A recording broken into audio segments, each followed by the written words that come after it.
It's almost time. Sports Hounds going live. Hit that like, hit that subscribe, turn those notifications on. We're live starting right now. Oh my God! I'm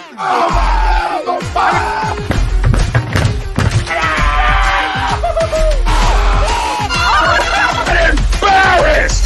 You're flying! Welcome in. It's almost time.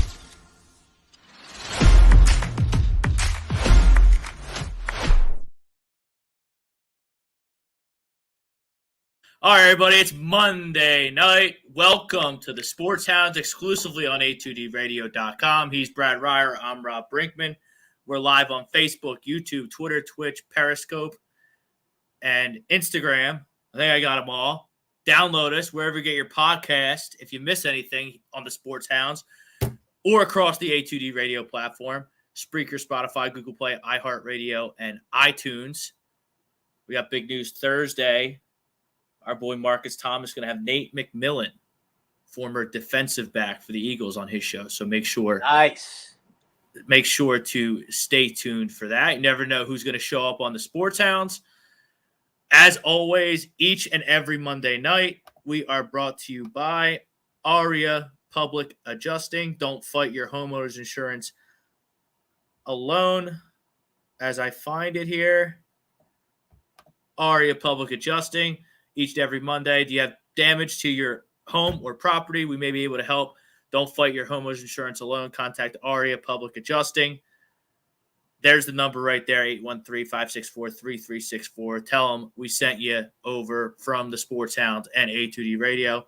We're also brought to you by Gleason's Bar and Grill, 6700 Mill Creek Avenue, Levittown, PA, up in the 215. Use A2D promo code for 10% off, dine-in, takeout, or online, wherever.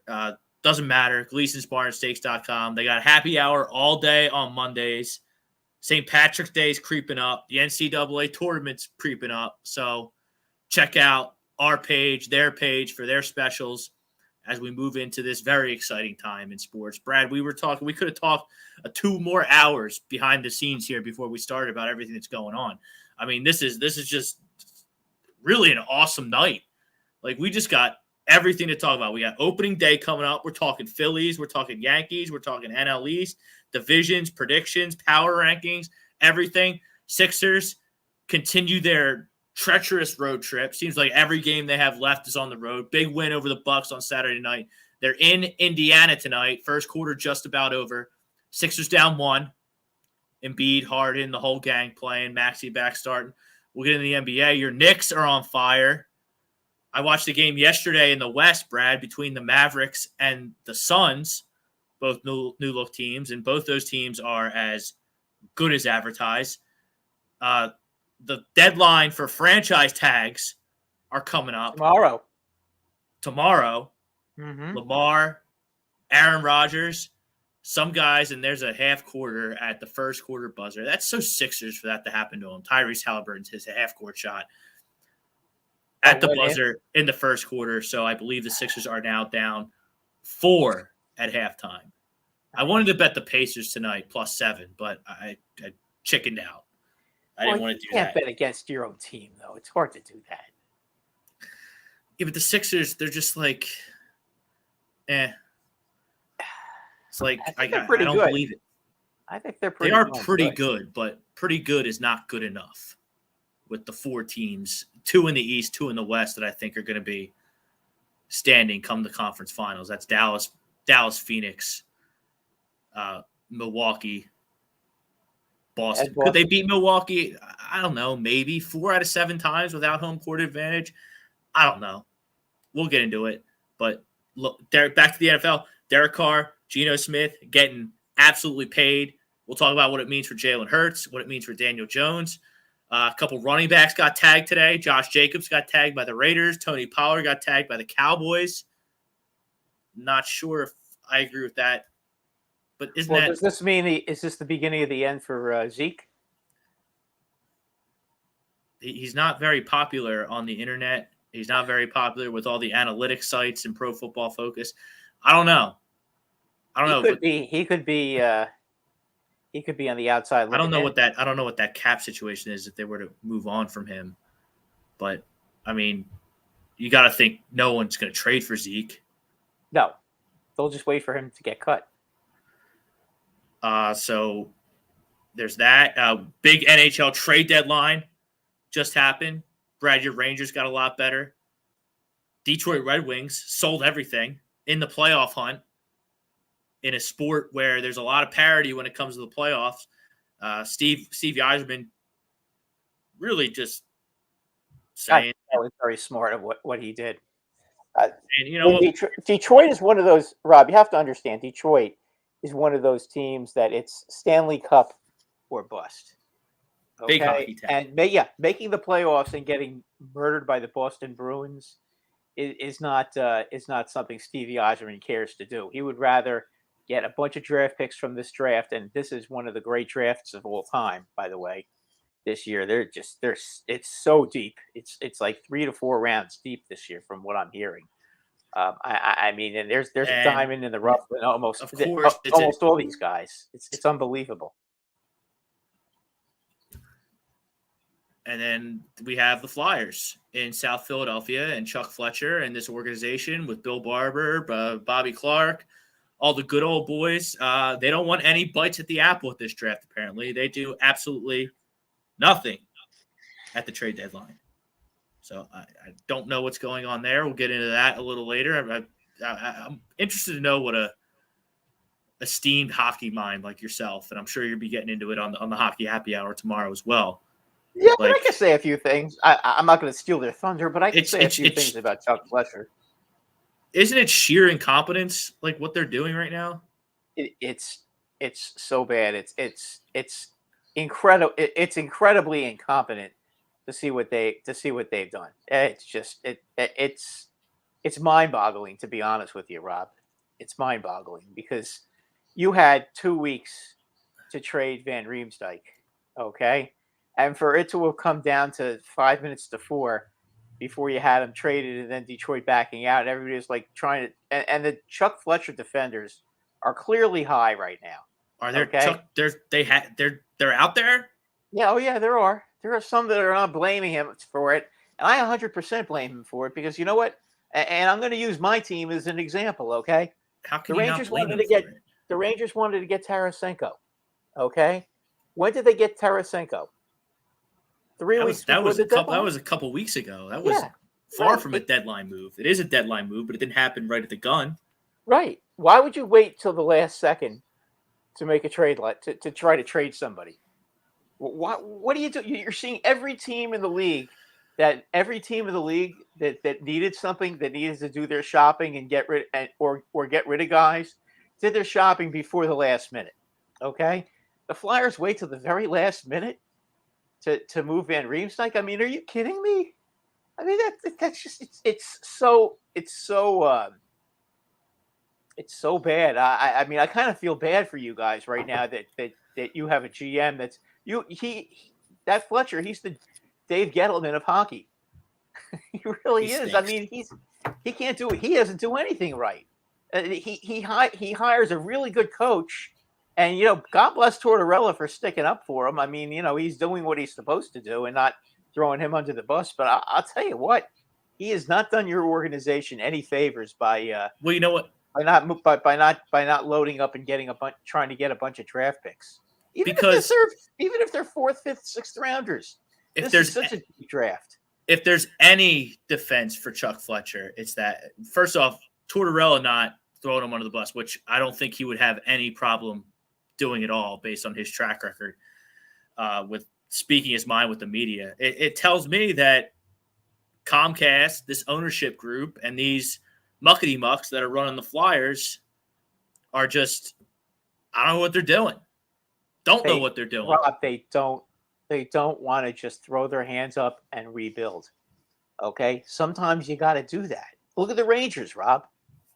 It took the Rangers 3 years to go from garbage, from really bad, being really bad. They got really bad, and then they went and they traded some of their veterans, and Kevin Hayes included. They had Kevin Hayes on their team. Kevin Hayes was a good player. hate to see him go, but you know what? They traded him for a first-round pick, and then they used that first-round pick and got Trouba. Who's a stalwart on their a stalwart defenseman. You know what? The Flyers need to move on from a lot of these guys. They need to start all over again, and basically they're gonna need to make their move by getting successful with their first-round pick. They've got to hit a home run on their first-round pick. Even if they don't get Connor, they still have to hit a home run. And there's so many good players. Even if the Flyers get the 6th or 7th pick, okay, they're still going to get a major stud. This draft is one of the great drafts of all time. That's why you're seeing teams giving up first-round picks in 24 and 25 and not this year, because they all know what this year's draft is like. Except the Flyers, apparently. The Flyers, I don't understand what they were doing. I don't get it. They just don't want to move on. Tortorella even said a couple weeks ago, like, guys, like next year's probably going to be rough too.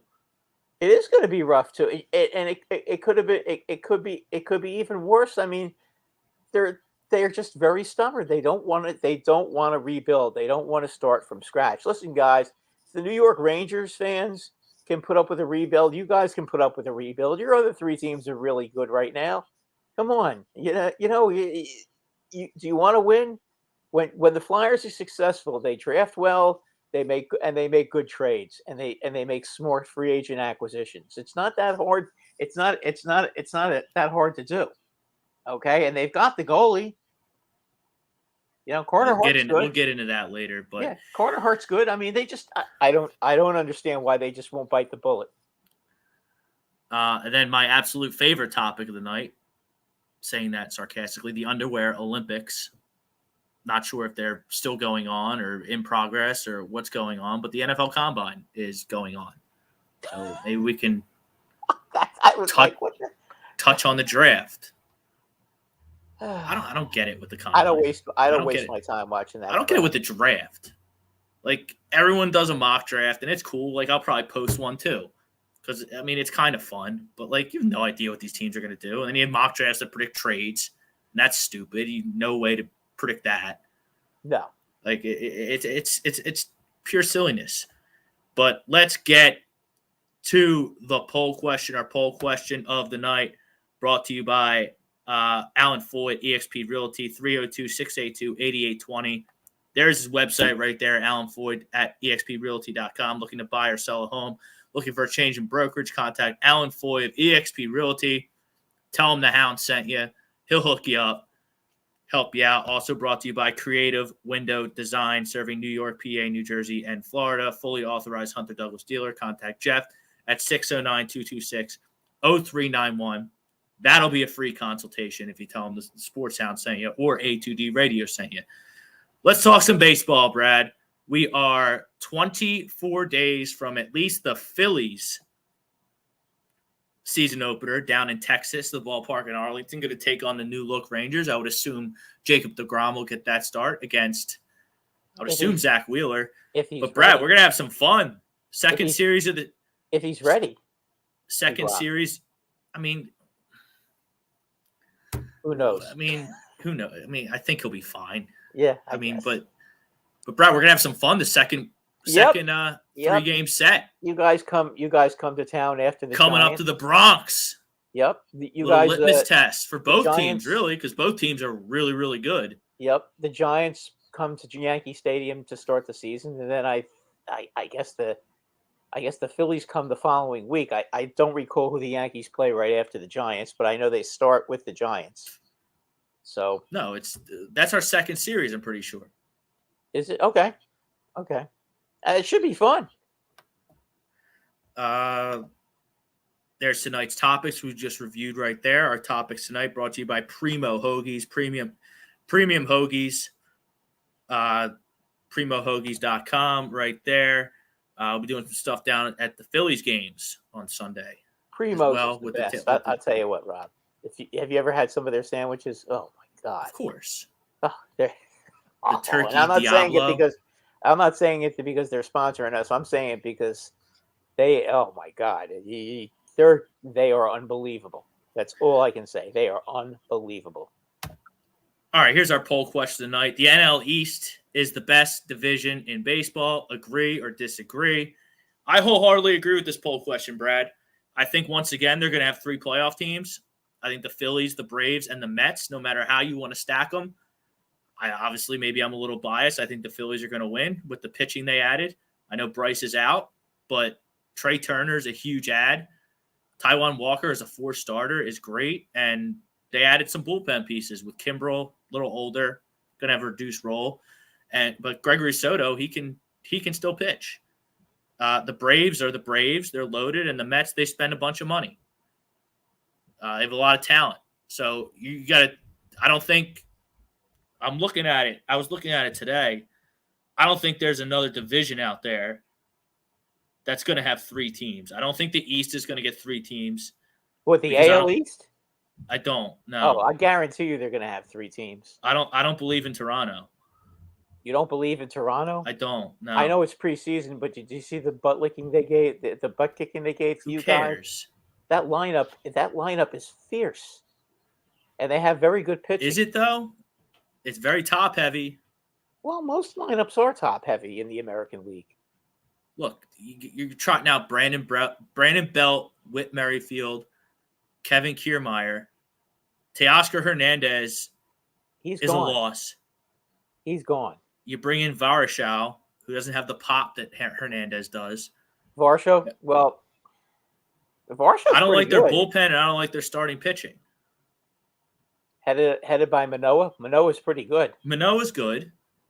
Manoah's a stud. Bassett comes over. I've always liked Bassett, but I mean, he's a number 3. Not a good team. Berrios doesn't do a thing for me. Oh, maybe they can get 3 because I like to throw wrinkles in my predictions a little bit. So I think they're gonna get 3. I don't see how. It's either gonna be. I think it's either gonna be Tampa or Toronto for the last spot in the AL East. But as far as the NL East goes, I think Miami is going to be a thorn in the side of all these. Miami stinks. Terrible. But they always give the Phillies problems. They have pitching. Yeah, but they're not better than the Red Sox. And are you sure? Yeah, I think the Red Sox stink. I think the Red Sox are finishing dead last. They still have no. They're not going to finish last. They'll probably finish ahead of Baltimore, and Baltimore is a lot better than the Nationals. The Nationals are the worst team in baseball. I mean, so I'd assume you still have 2 god awful teams in that division. Listen, your division's top heavy, no question. You got the 3 Giants, and then you got the 2. Washington, they stink. Yeah, you got 2 AAA teams in Washington and Miami. Miami has I wouldn't. You have Alcantara. Look, Sandy is great. I have nothing bad to say about him. He's a terrific pitcher. But I mean, the rest of the team is kind of you can really they're not Jazz Chisholm. Okay, forgot about him. He's a pretty good player. I don't think the Marlins are a AAA team. No, I think they're pretty bad. They don't have. They're going to win what 70 games. Yeah, they'll probably win 70 games. If you're going to win less than 70 games, you're a AAA team. Like the A's are a AAA team. The Pirates are a AAA team.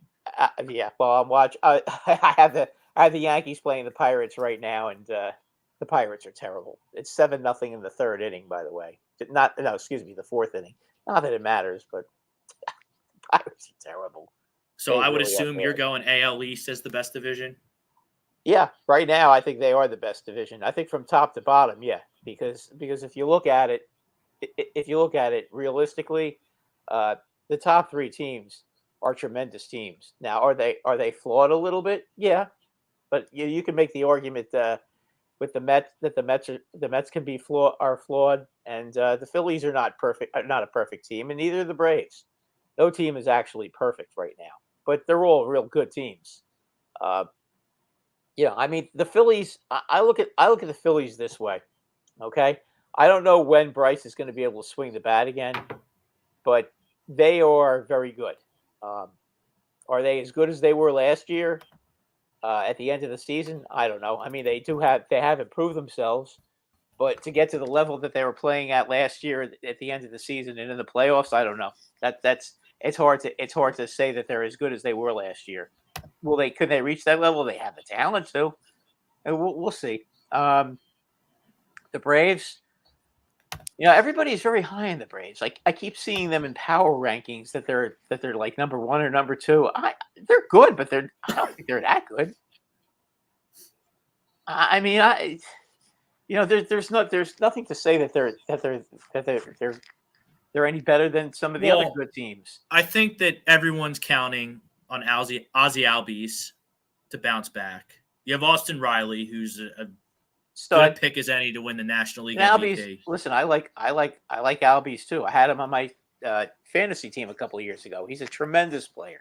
He can hit for power. He steals a lot of bases. I mean, he's an outstanding player. I don't think the Braves are the best team in the National League, though. I think the Phillies or the Mets could beat them.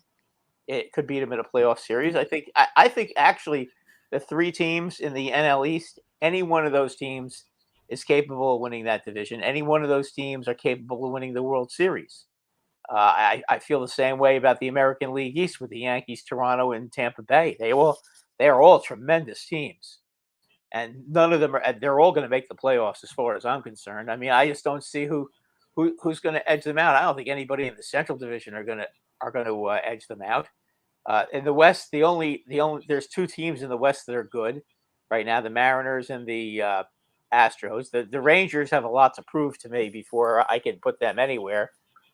Let's see Jacob deGrom actually make more than 25 starts. Because if he goes to making like 20 starts, the Rangers aren't going to be good enough to even compete in that division. No, Seattle and Houston, I think, are locks. Seattle and Houston. I think Seattle's better than Houston. Without Verlander, I think Seattle. You could make that argument. Houston still has very good pitching, though. I mean, it's not like they're hurting. I mean, they still have Javier. They still have the big lefty now. I can't remember his name. What's Framber Valdez? Framber Valdez, Christian Javier, Garcia, and what's his name? McCullers is hurt again. McCullers. A lot of people are talking up this. Yeah, I think he's going to start on the DL. Oh gosh. As is Tyler Glass. As is Tyler Glass now. Glass now is going to be on the DL. Still, Tampa Bay's got enough pitching. They're every pitcher they have on their team is good. I mean, they bring an army. They bring an army of pitchers, Rob, and it's like you look at their bullpen, and you don't have anybody great. All they do is just get everybody out. I mean, without any big names, they all throw over 95 miles an hour. But Houston got better offensively, bringing in Jose Abreu. I think that's a rock solid money signing. That was a good signing. I agree. And DH. Losing Gurriel is not. Well, I don't know. Gurriel was horrible last year, and he played well when it mattered most against the Phillies in the World Series and the playoffs. But he wasn't very good last year. He had a bad year last year. I'll give you that. But Jose Abreu is going to hit close to 300. He's going to hit you 25, 30 home runs. And he's just going to. He might, because you know what, that stadium in Houston, the left field area, the Crawford seats are really close. And if he starts pulling the ball, he can hit a lot of home runs in that ballpark.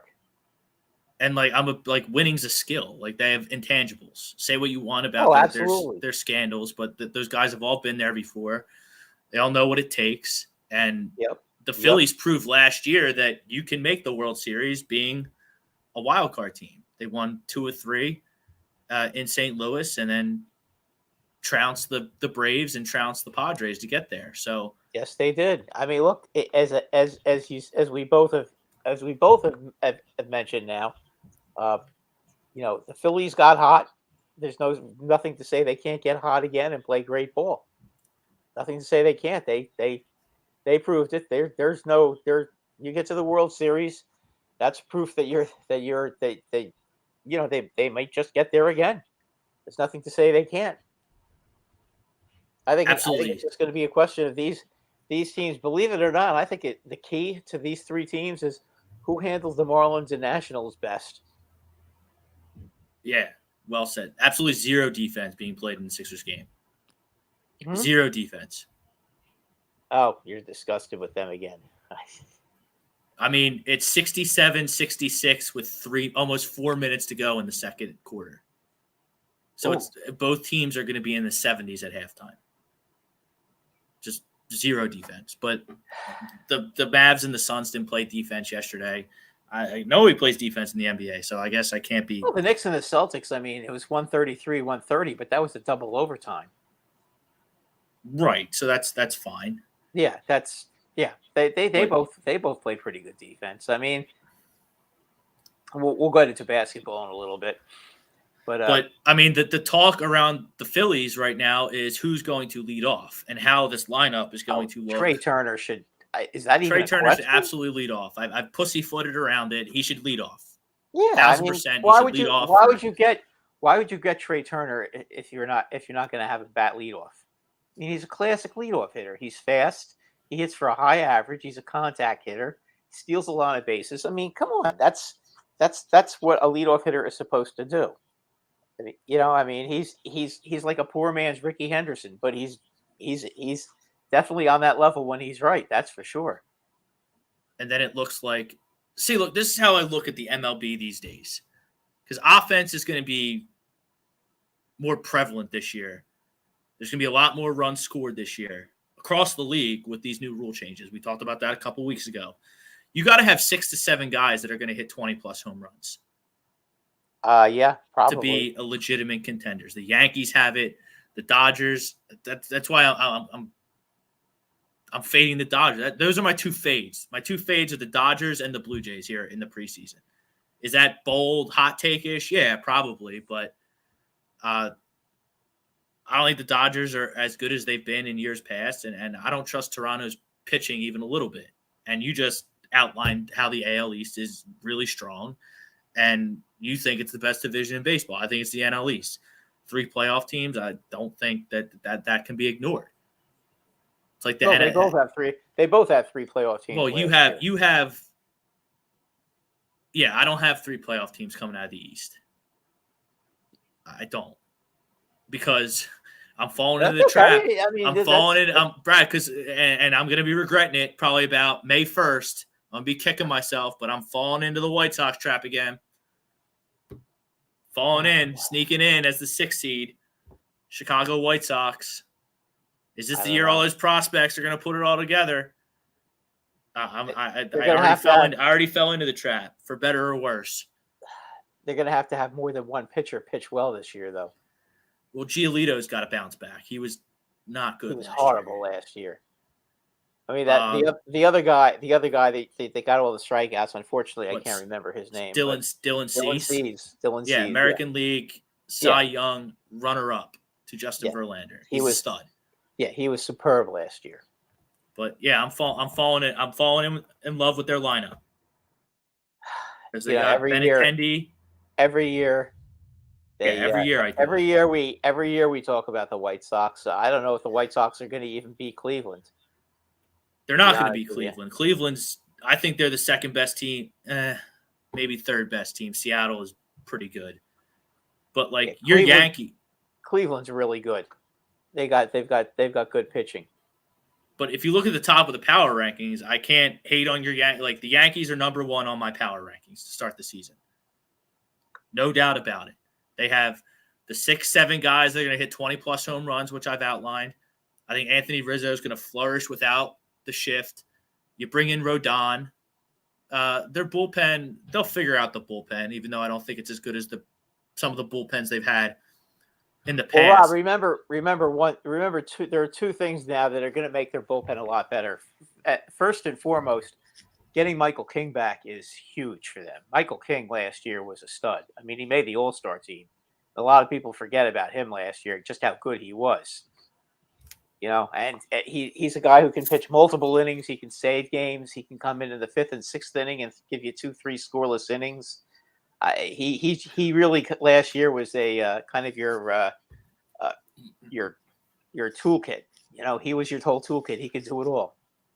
Last year, and then he hurt his elbow. but he's back. He didn't have. It wasn't a Tommy John thing. I think he broke a bone in it. He's back. He's pitching in spring training. He's expected back. He's expected back by opening day, and that's going to be a big difference. And Tommy Canley is going to help. Is going to help as well. So I mean, they've got a lot of real good pitchers. I guess Boone is going to have to figure out who he wants to use to close. That's not going to be easy to figure that out. I guess he's going to do matchups, but he's got a lot of guys that can close. So we'll see who he decides to use. But I don't think their bullpen is going to be a problem at all. I'm not worried about that. It looks like Gleyber Torres is going to settle into second base where he should be. You sure about that? LeMahieu's looking awfully good out there. LeMahieu's playing tonight. All right, I'm just going off RotoChamp. I mean, I know what they're saying. If you were going to put Gleyber on the bench, like, well, Gleyber could end up being a DH, or he could end up getting traded. I mean, they've got some superb young ball players. Volpe, your boy Volpe is tearing the cover off the ball. Peraza's pretty darn good too, and let's not forget Cabrera. He could end up playing left field, but you got LeMahieu, and then you got two young players in Peraza and Volpe, who to me look like they could play right now. I could definitely see by the middle of May, both of those guys replacing Kiner Falefa and Donaldson. Now I'm hoping they do, because I don't like either one of them. Not even a little bit. I see your boy Aaron Hicks is still on the team. Yeah, I know. He is hitting 360 in spring training for whatever that means. But he's for now he is. They can't get rid of him because he's got 2 more years after this year at $10 million per year, so he's still owed $30 million. And the Yankees are too cheap to cut him. So I guess they want to give him one more chance, and they're giving Donaldson one more chance. They did try to trade Hicks, and they did try to trade Donaldson. Nobody wants them. But clearly the strength of the New York Yankees is the starting pitching. You're trotting out Garrett Cole, Rodon, Severino, Cortez. Yeah, and Herman is pretty good too.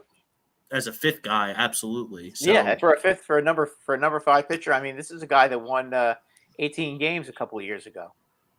So that means that in terms of regular season baseball, like, your losing streaks aren't going to be extended, because if the adage is you're only as good as the next day's starter, the Yankees are going to be in pretty good shape. I think they walk away with the East.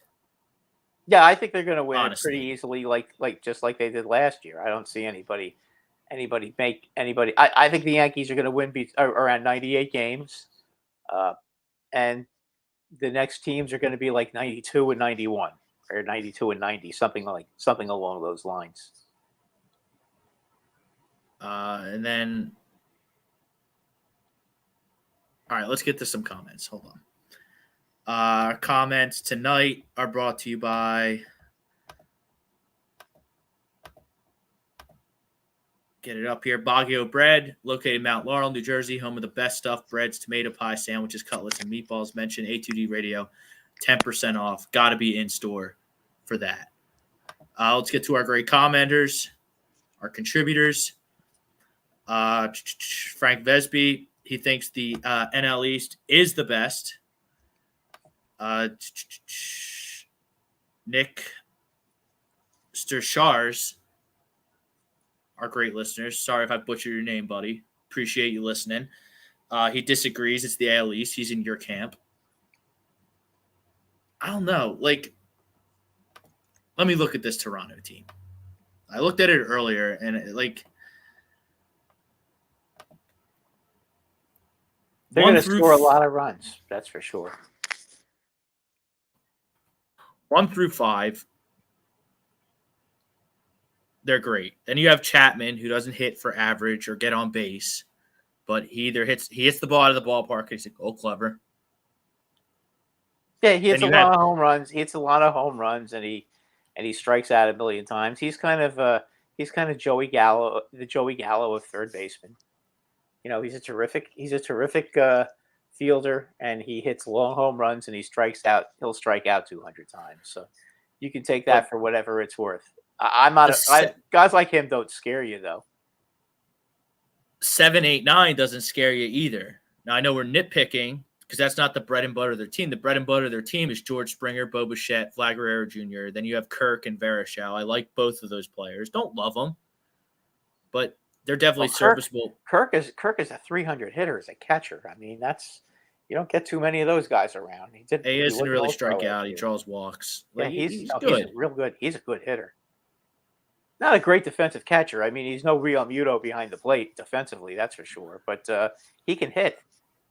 But in a division where I think that you're up against the mighty Yankees, the Rays, I pick against them every year, and they always figure it out. And did they make it last year, the Rays?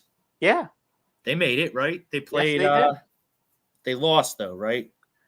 Yeah. Who did they lose to? They lost to – did they lose to Seattle? Or Cleveland.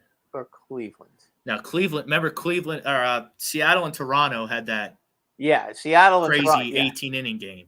Yeah. No, that was Seattle and Houston that had the 18-inning game. Are you sure? Yes. Yeah. Seattle and Toronto had that crazy game that was Toronto had an 8-0 lead and blew it. Okay. Yeah, and Cleveland. Tampa played Cleveland and Tampa lost. I think each one of those games was like 1-0 or 2-1. Out. And I already said that I'm in love. Like, I don't know, but like, this is not the NFL we're talking about here. So, like, the teams that spend money and have good farm systems and are well run make the playoffs year after year. The Jays look to be one of them. I like to throw a little wrinkle in my predictions, preseason predictions. I'm always kicking myself for these hot takes around May 1st, especially in baseball. But yeah, I'm fading the Blue Jays. I'm fading the Dodgers out west because I think Arizona is really good and up and coming. I don't like them at all. I think you're nuts. I don't like them or the Rockies or the Giants. I think they all stink. To be honest with you, I think the NL Central, other than St. Louis, and I'll give Milwaukee some credit because they got the three-headed monster pitching. But other than those two, those other three St. teams Louis stink. St. Louis is just way better. Yeah, they are. And I'm not in love with this bullpen on Toronto. I think the Rays have much, much, much, much better pitching. It's like I'm looking at this five. The Rays have great pitching, Rob. That's what's been carrying them forever. I totally agree. I mean, it's unbelievable because they use 10 relievers, and it's like every one of them. It seems like the guys they bring in, one is better than the next one. They don't have one or two guys out there that every time they come in they scare the crap out of you. They all mow you down. It's unbelievable. But like Gosman's 38. Like he had an incredible season last year. Is he going to do that again? Jose, that's a good question. Is Barrios going to actually pitch this year, or was the whole reason he was good is because he was playing for Minnesota in a big ballpark against a horrible American League Central? But your Yankees spanked him every time last year. I feel like they've been spanking him for as long as he's been in the league. Like your 3 starter is going to have like a +4 ERA. I don't think that gets it done in the AL East. Bassett's good. I would actually put him as the number 3 starter over Barrios. But his numbers are going to be inflated because that's a hitter's ballpark and Toronto. Yeah, especially when the roof is open. And then Pucci, hopefully I said that right.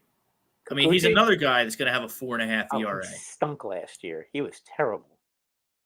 And their bullpen doesn't impress me. Well, Merriweather is good. Merriweather got hurt, but he's pretty good. I wouldn't be too worried about their bullpen. Although their bullpen blew up against Seattle, their bullpen cost them that series against Seattle for sure. I think their bullpen blew every game last year. So like you're going to be competing with, let's just say, out of respect, 3 other teams. Is that another half quarter at the buzzer, halftime buzzer for the Pacers? They're 2 for 2 on half court shots. What? Wasn't quite half court, but it was definitely a heave. Jesus Christ. Pacers just put 80 up on the Sixers At in the first halftime? half. It's 79-78 at halftime. Well, the 76ers put up 78 points on the Pacers, so either way. Anyway, getting back to baseball, but like just out of respect, you're competing with Yankees are running away. I think Seattle wins the West, so you're competing with. We'll give Cleveland the Central because I think they're a damn good team, damn good manager, damn good lineup. They bring Josh Bell in, and they just develop guys left and right. And they got tremendous pitching with Bieber and McKenzie leading the way. That's a very good, and Class A is as good as it gets in the bullpen. So the West is going to get a wild card. The East is going to get a wild card. Then it's going to be between the White Sox, which I'm falling into the trap again already. We'll say Texas, like all these teams. Well, you could say the logical teams to throw out there are Tampa Bay, Texas, and the White Sox. But my theory is that when it comes to those 3 teams, the team with the best pitching is going to win, and Tampa Bay has way better pitching than either one of those 2 teams.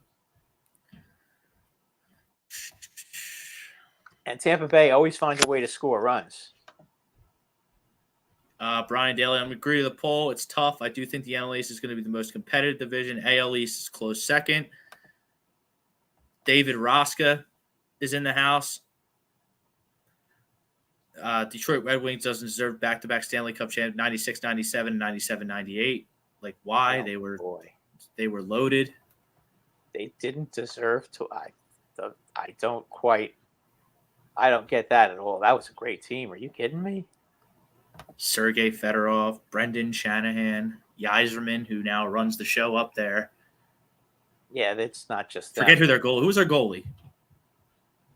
Back then, they got Hasek later. Osgood. Who was good. So he was good. He was good enough. Greg agrees with the poll. NL East is the best division.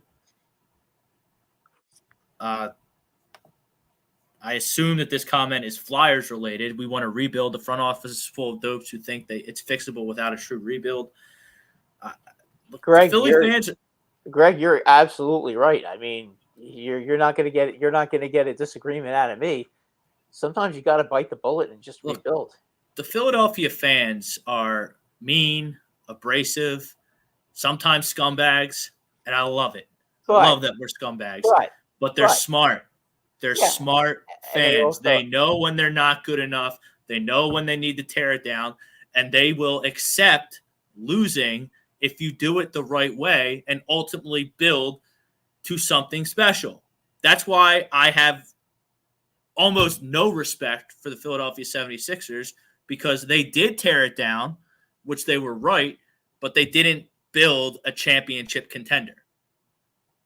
That's always been my beef with the Sixers. You didn't do it right. You drafted Markelle Fultz. You drafted Ben Simmons. You drafted Jahlil Okafor.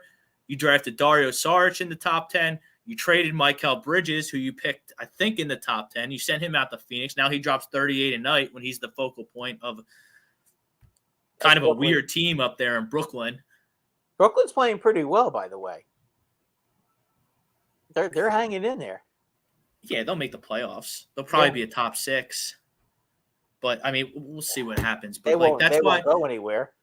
But that's why I can't, like, you didn't do it right. You didn't make smart decisions. And now you're in the same position you were when the process started. They had an opportunity to really, really, really I mean, you had all those picks and you got one freaking guy, Joel Embiid. Now you can make the arguments that like all the moves got you Tobias Harris, who doesn't do a damn thing for me, by the way. $37.5 million. He's the highest paid guy on the team. He scored 3 points, albeit they won. It was a great win on Saturday night, but I mean, this guy's putting up single-digit points, way too much to be making $37.5 million. Maxi's Harden is playing well. Harden, this might be he's won MVPs and he's averaged a bunch of points and averaged triple doubles left and right. I think this is James Harden's best season. He's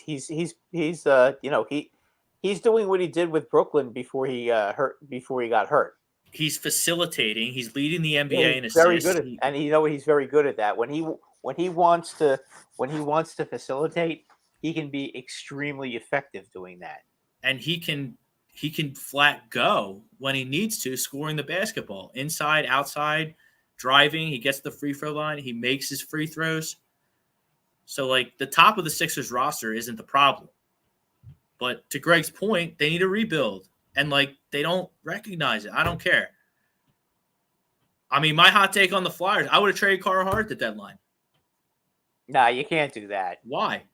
Because he's still only 24, 25 years old. Okay. And you know what? Okay, but if you need to rebuild a franchise and start from scratch, what asset do they have that's going to get them the most in return?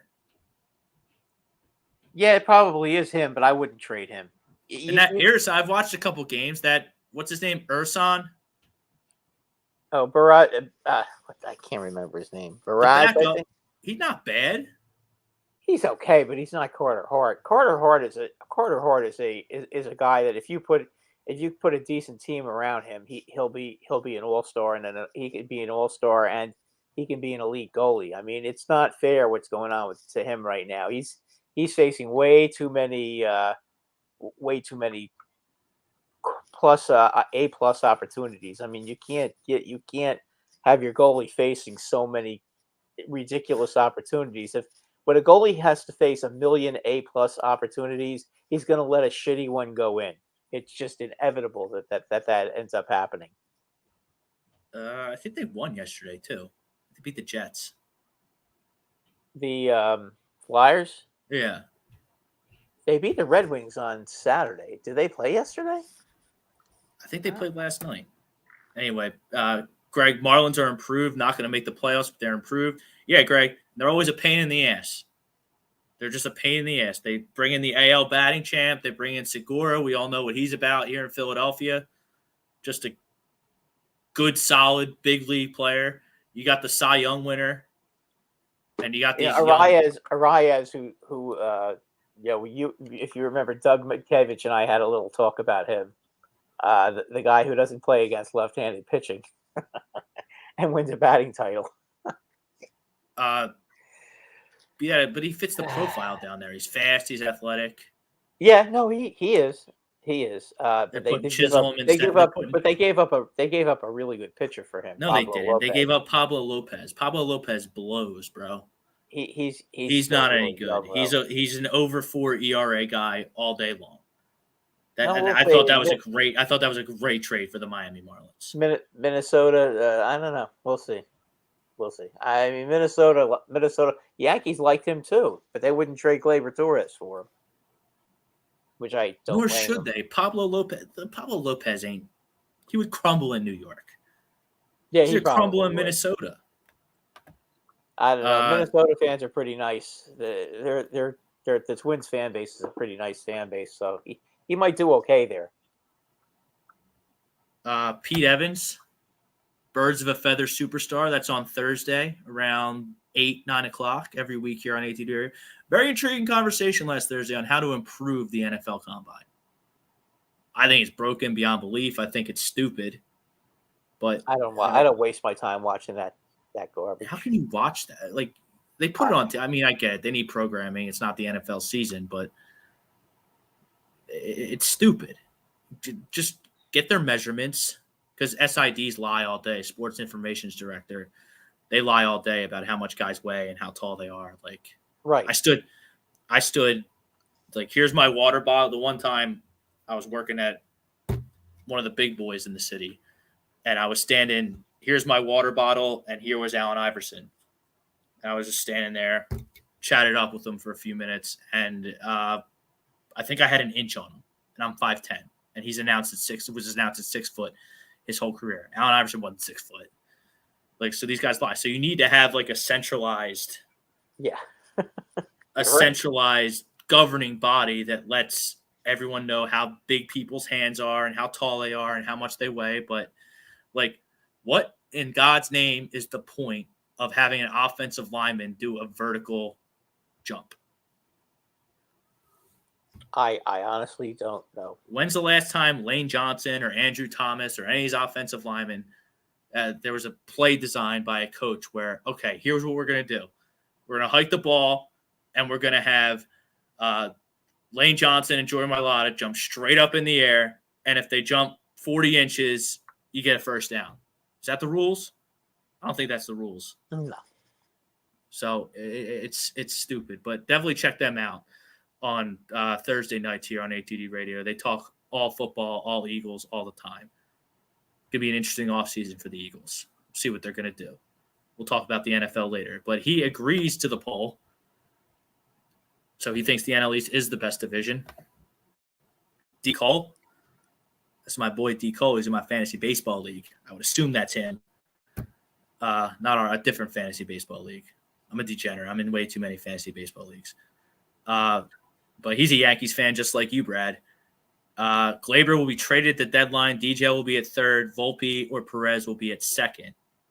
So I guess D. Cole believes in Kiner Falefa at shortstop. If he thinks IKF is the answer at shortstop, he's not watching the Yankees. I don't know who he's watching, but he's not watching the Yankees. IKF is not the answer at shortstop at all. He's not. He just doesn't have the arm to play shortstop. Volpe. Well, what's your card looking like? My opinion is that Glaber could. That's not it. That's not an. That I think Glaber will get traded at the deadline, believe it or not, but only if Volpe and Peraza end up at third and short, and DJ will end up at second base in his natural position. I mean, I think that's what's going to end up happening. So who's your DH? Stanton? Stanton is going to be the DH, but Stanton's going to play a lot of left field too. I think what's going to happen, especially take me around the dot. Take me around Brad Ryer's opening day lineup. Not the batting order, but who plays where. Okay, when they play in Yankee Stadium, you're going to probably see Stanton in right, Judge in left, or center, and Bader in center and Judge in left. Okay, Judge has already says he'd be happy to play left field. Good, I wouldn't mind putting him in left field. Wherever, if he says he wants that, that's why I love Judge, because he just goes with the flow. Whatever they ask him to do, he'll do. So you have them. He's good enough to do whatever you ask him to as well. He played center field last year for like 3/4 of the season. I mean, he's a tremendous athlete.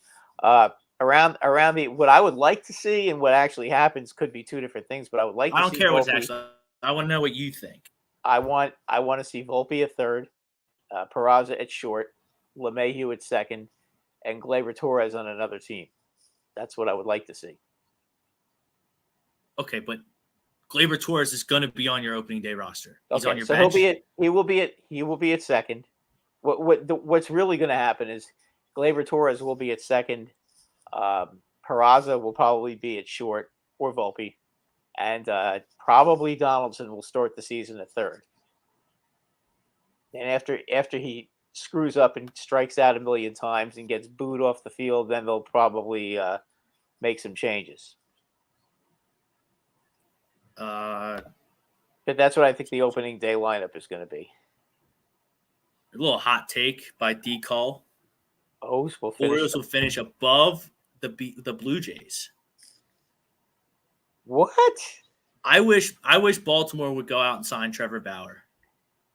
That would be pretty good. And then that might have steam if Trevor Bauer is in shape and can throw the baseball after his hiatus for not committing a crime. That's not going to happen. They're going to mash, though. The Orioles are going to mash. Well, they don't. Yeah, but they don't have enough. They don't have any pitching at all. They don't. Cole Irvin's like their second starter. Yeah, they have no pitching. They have no pitching, and they're up. And you expect them to be able to get the Blue Jays out, and if you think they're gonna beat Tampa Bay's pitching shuts them down every time. Now, I don't know how many Oriole games you watch, D. Cole. I watch them a lot because I watch all the American League East teams a lot, and the Orioles, when the Orioles play the Blue Jays, they are usually high-scoring games. But in the end, the Blue Jays always seem to win because the Blue Jays bullpen is a lot better, and the Orioles just can't ever shut anybody down. And they still can't really shut anybody down. They can hit, no question. I mean, they got guys like Mountcastle, Santander. Hunter Henderson, Adley Rutschman, they're studs. Yeah. Yep. And Kyle Stowers, I don't really know who that is. Cedric Mullins, let's not forget him. He's a big time. He's going to lead off. He's a great player. Yep. I mean, they can hit. We know they can hit. I mean, it's not even a question of that. Yeah, they can hit, but they can't pitch. But I think Baltimore's better than Boston. I think Boston blows. And they still have Devers. They do, but they still have him, and don't forget they have Trevor Story to replace Bogarts. Yeah, but he's out. He got Tommy John. He's like Bryce, except he got his Tommy John much later. So he may not. He probably will be. He might not play. He might not play at all. Well, that would be good.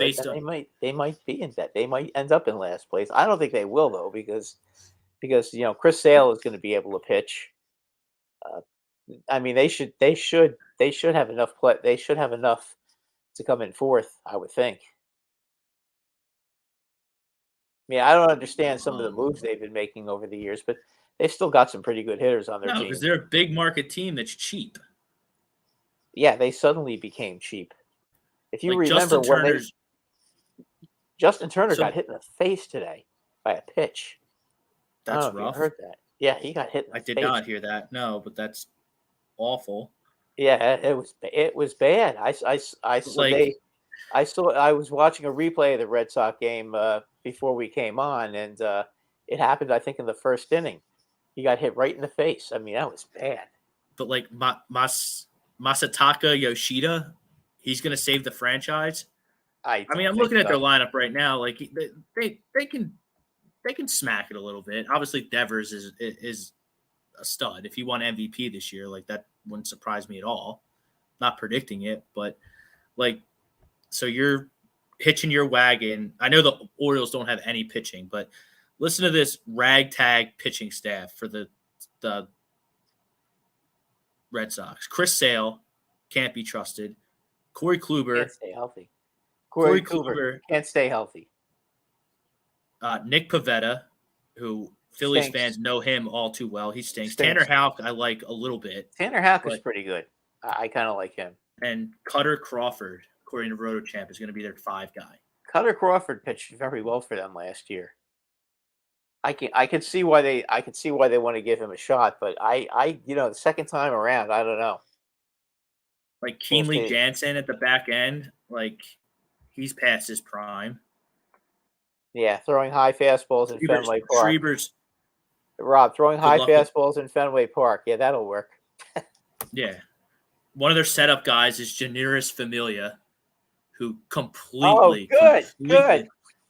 completely stinks. Glad to hear it. Garrett Whitlock, who's hurt. James Paxton, who's hurt. Garrett Whitlock is actually a good pitcher, but he is a good pitcher, but he's injured. He's injured. I don't know how long he's going to be out. He was supposed to be a starter this year. He had hip surgery in September, and he hasn't thrown the baseball yet. Oh, so he's not going to be back till the All-Star break then. So who knows? James Paxton is a walking injury disaster, walking injury. I think it's going to be a tough year, and they don't deserve to be good. You don't sign Bogarts. You trade Mookie Betts in his prime. You let JD Martinez walk. You let Bogarts walk. So they don't deserve it. I would much rather see an upstart Baltimore team who's been building for a while. get their due than a Red Sox team who doesn't take advantage of a big market and wants to just nickel and dime and tell their fans that the economy isn't conducive to them spending money. Like, bullshit, dude. You're the Boston Red Sox. Like, get out of town. When they won the World Series in 17 or was it 18? It was 18. When they won the World Series in 18, they had a $250 million payroll. Yeah, when Dave Dombrowski was calling the shots, I think he was there. Yeah, he was the one that engineered that team. They had a $250 million payroll. Now the economy, inflation, I guess. I don't know. I mean, I can't imagine. I mean, I can't imagine. Red Sox fans always sell that place out. I don't really know why. They're going to show up and be optimistic and be the masochists that they are. Yeah, they always show up. I hope they stink. I hope they lose every game. Oh, you're not going to get an argument out of me. I hope they lose every game. Jairus Familia. Oh, he stinks. He's so bad. I know. I told you that last year when you guys signed him. I was laughing. Well, like I had to put so bad. I had to put my Phillies glasses on a little bit. Like, maybe he can, but he wasn't. Yeah, no, I know. And they got, to their credit, they got rid of him. Hand wasn't so bad for you guys last year, though. No, he was our lefty. Yeah, he just signed, I think, with Colorado. Nolan Trentley wants to know my opinion on the Arizona young studs. Yes, I have the Arizona Diamondbacks in the playoffs this year. I have them finishing ahead of the Dodgers. I love what they're doing. You think they're going to come ahead of San Diego? No. Okay. San Diego's loaded. Absolutely loaded. But, I mean, you look at the Diamondbacks here. Let me bring them up. Corbin Carroll's a beast. Ketel Marte's pretty good. Jake McCarthy, that's why Nolan likes. Nolan's from Scranton, so he likes Jake McCarthy because he's from Scranton. He's going to steal a lot of bases. We'll see how that works out. And Josh Rojas, I don't know. I like picking sleeper teams. I like throwing a wrinkle in my predictions. And the Dodgers, sometimes it's time. Sometimes it's out with the old and in with the new. I'm in on the Diamondbacks. I'm with Nolan. Big time. Corbin Carroll's a beast. He's going to hit the top of their order. I would assume hit at the top of their order. And Dodgers lineup is just so good, though. Even without Gavin Lux. Yeah, it is. Is it, though? Where's the Dodgers?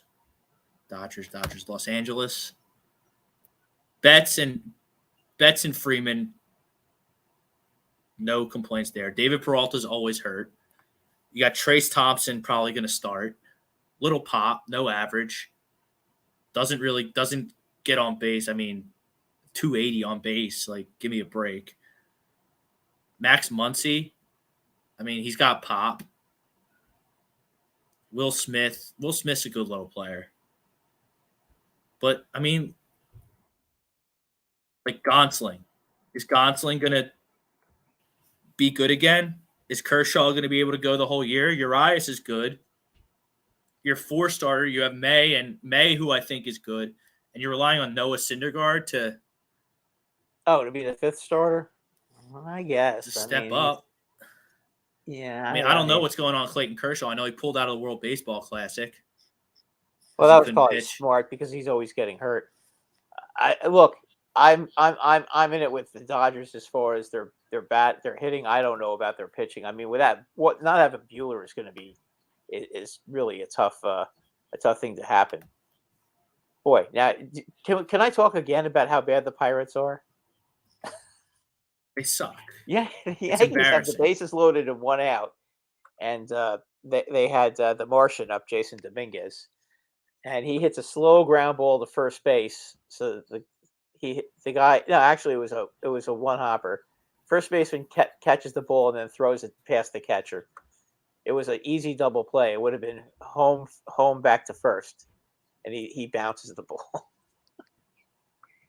And looks like it's an Asian guy. It looks like it's what's his name? The guy that used to play for the Rays and used to play for the Yankees. What's his name? Oh God, I can't remember. Who's even on their team? Choi. Yeah, he's on there. Chimon Choi. Is Chimon Choi on the Pirates? I think so. I'm gonna bring him up the guy that just threw the ball away. looked exactly like He-Man Choi. Where's Pittsburgh? They have like a $40 million payroll. Bryce Harper makes more than their whole team. You know who's going to be happy that Choi is now in Pittsburgh instead of playing for the Tampa Bay Rays? Yeah, didn't he always kill the Garrett Yankees? Cole. Yeah, especially Garrett Cole. I mean, you have Andrew McCutchen hitting in like your 3-4, according to RotoChamp. They can do whatever they want with their lineup. I don't know, but this is just a projection from RotoChamp. Your 3 hitters, Andrew McCutchen. Your 4 hitters, Carlos Santana. What about that 6'7" left-handed hitting shortstop? He's slated to hit leadoff. I mean, he's good, but I mean, it's like Devers on young, Boston. He's young though. And Reynolds is going to be but Brian Hayes isn't anything. No. I mean, somebody named Ramirez is pitching for the Pirates now. So McCutchen and Santana, your 3-4 hitters, they're probably combined 78 years old. Like that's unbelievable. And pitching, they're so bad. They're so bad. They really. Phillies fans will like this. Vince Velasquez projected to be in their 5 nation. Yeah, the Yankees are now ahead 9. They have 9 runs and 14 hits in 6 innings against the Pirates. But that's a shame. That's a shame for the Pirates because they have a proud heritage. They have a good tradition. They always did, but you know what? They won't spend any money. You know, if you refuse to spend money, then you're not going to win. You have to spend some money. I mean, okay, they don't have to spend $200 million, but you know what? They could spend $70-80 million and bring in some talent. You know, I don't feel sorry for them. They you know what? If that's all that they can afford to put in there, then they shouldn't be playing baseball in Pittsburgh.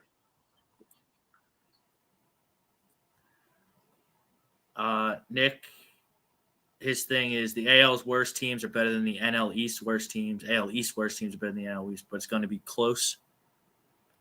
See, I think Miami's going to be better than the chat and you, Brad, are giving them credit for. They're just awful. They're just a pain in the ass team. D. Cole Merriweather, that's the Blue Jays. He's old and didn't have a good year last year. No, he didn't. He didn't but he got hurt though. Yeah, and Derek Merrifield's old too, and he's already banged up in spring, and he's old. He's old as well. I don't like the bottom half of their lineup. I don't like their pitching, and I don't really trust their pitching. bullpen. I think their pitching's pretty good. We'll see. Like I said, May 1st, the Blue Jays will probably be 20-7, and I'll look like an idiot. Oh God, I hope not. Amanda Stevenson has a question. Checking us out on YouTube. When do you think Bryce Harper returns? March 8th or March 9th to Clearwater? Do you think he'll be a designated hitter? Yeah, he's going to start out. First off, Bryce Harper is not playing in real MLB games till probably the All-Star break. And I would imagine he would start as the DH. He'll be able to swing before he'll be able to throw. Yeah, maybe he can DH. For position players to just hit, I think it takes I know Gleyber Torres had a rotator cuff injury, and it took him 9 months to get back on the field again. Not get back on the field. I'm sorry, to be able to hit again. So when did Bryce get his surgery? November. All right, so November, December, and then he probably not till like middle of June, late June. To swing, yeah. Ryan Swoops in the house. He agrees to the poll. We're gonna get back to Carter Hart, Nick, in a second because that's my take on the Flyers. Like, what's the point of having Carter Hart? Like, you're gonna get good. Well, first off, they have no plan to get good, so who knows when they're going to be good? And then what? Carter Hart's going to be 30 and they're going to be good? Carter Hart's only 24 right now. I think the Flyers, it's going to take the Flyers 3 years before they become really good. Okay, I mean this offseason they've got to obviously cut bait with a lot of players. and start getting some young blood into this organization. That's something that they're going to have to do. And then after that, they're going to just have to, let these guys play and see what will happen. Ryan Swoop, The Brad. Red Sox will have the same record as the Yankees. No. Oh, come on. What, are you kidding me? Then they'll bounce back. They won the World Series last time. Red Sox always let star players go all the time, but never hurt them in the long run. Yeah, but that's going to hurt them this year. They got no Let me tell you stars. something. Stars. They may have won 4 championships. They've also come in last place, I think, 8 times. So, try to remember that the Red Sox have either been first or worst a lot. And I know the Yankees haven't won since 2009, but you know what? The Yankees have never even been under 500. Even when the Yankees rebuilt, they were over 500. I think the worst record they've had was I think 84 and 78 in 2015. I think that's the worst record they've had since 1994. So keep that in mind. I mean, they're always competitive. D-Call, I never said the O's will finish above the Rays. I said the Blue Jays. I heard you. You called the O's pitching, but what pitching do the Jays have? We just mentioned them. I don't like the Jays pitching. I don't trust it, but it's better than the Orioles pitching. I mean, Manoah. They got just that. Manoah right there. Manoah right Boom, there. They have better pitching than the Orioles. Manoah, Bass, and Gossman, the 3 of them, and Berrios are all better than any pitchers. Even though Berrios stunk last year, all 4 of those guys are better than any Oriole pitcher right now. MBD on YouTube. Vegas win totals. Dodgers 96.5. I'm going to take his word for it. I haven't looked into this yet from a gambling standpoint. Arizona 74.5. There is somewhere close to a 0% chance Arizona finishes above the Dodgers. First off, maybe they will, maybe they won't. Time will tell. But I'm picking sleeper teams. I go out on a ledge, and I like Arizona. I like what they're doing. The Dodgers at 96.5 wins indicates that Vegas thinks that they're going to win the West, and they're going to win the West rather easily. I'm not buying that for a second. San Diego is a better team than the Dodgers. They're going to win the West. 96.5. That's a ridiculous total. Go hammer that under 96.5 for the Dodgers. That's crazy. Remember, San Diego beat them, Rob, and they didn't even have arguably their best player, Mr. Tatis, and Mr. Tatis will be playing this year. And when can he come back? Can he play opening day? He's suspended, remember? Right. How many games was he suspended? I think he might have a month or so left on that suspension. Okay, I'll look it up when I get a second here. Okay, yeah, but I think he come. The worst would be June that he'd be back, but having him back on the team again with the guys they already have. And by the way, I told you Manny Machado wasn't going anywhere.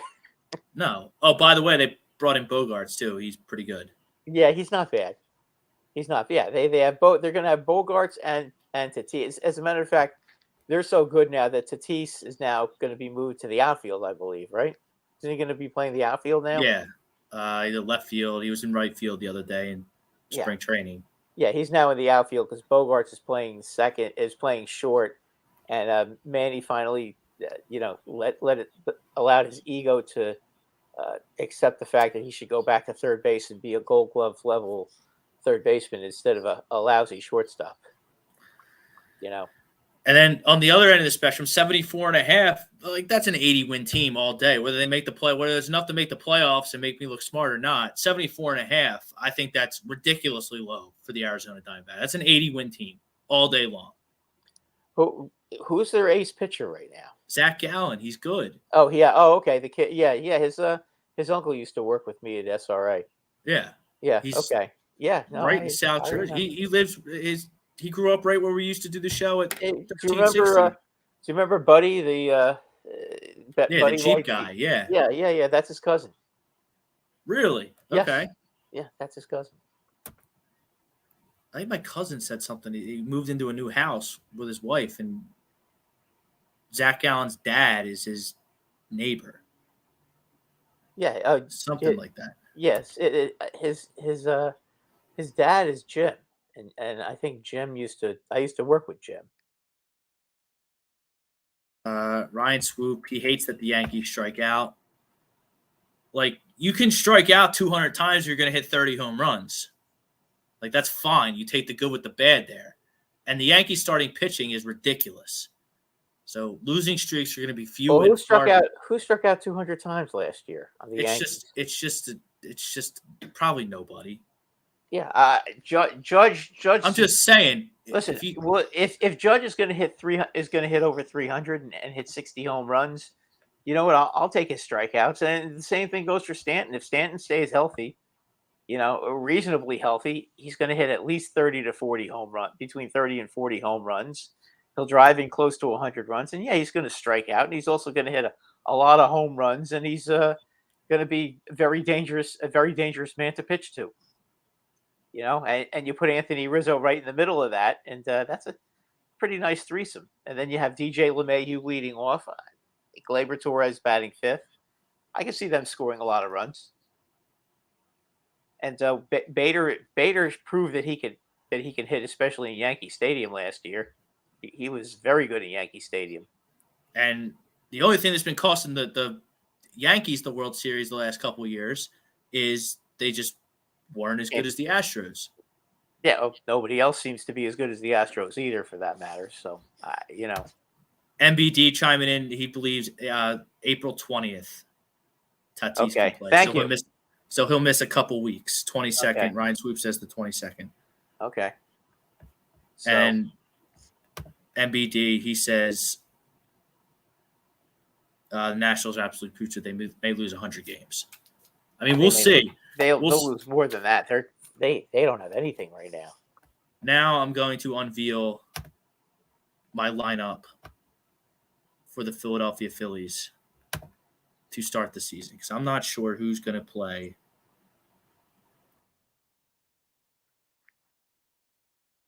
In the Bryce Harper, their bench. Harper's hurt. Sosa's a role player. Is DJ Gregorius not on a team? He's not on the team. He's not on any team, though. No, he's not on any team right now. So you got to have Turner lead off. Yeah, there's no question about that. What about Bohm batting second?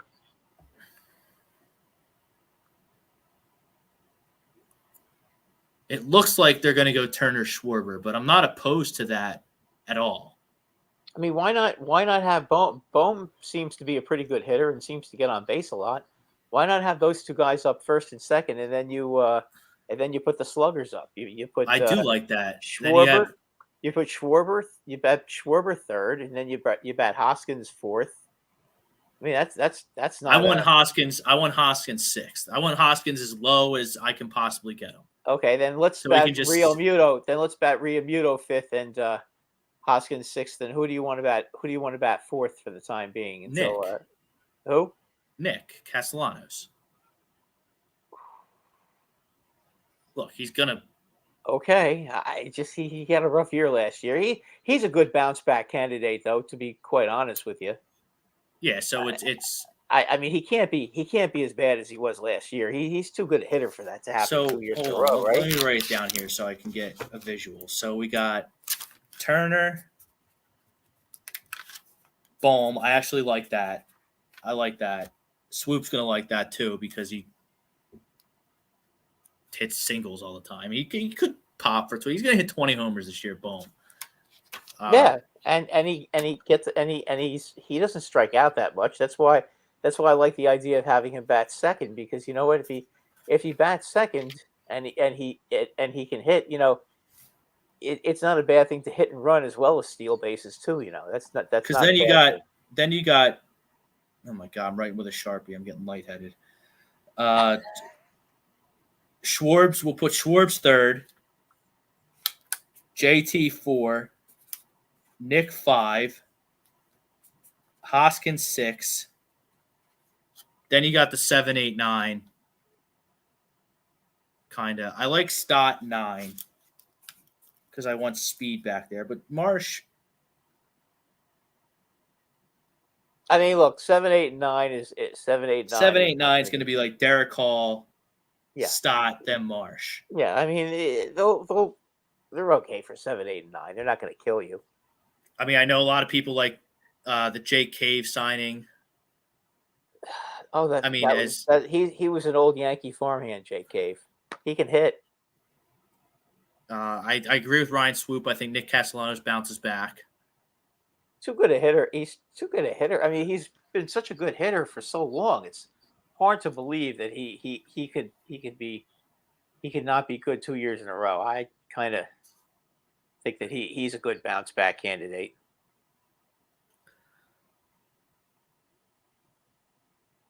I like Bohm at second.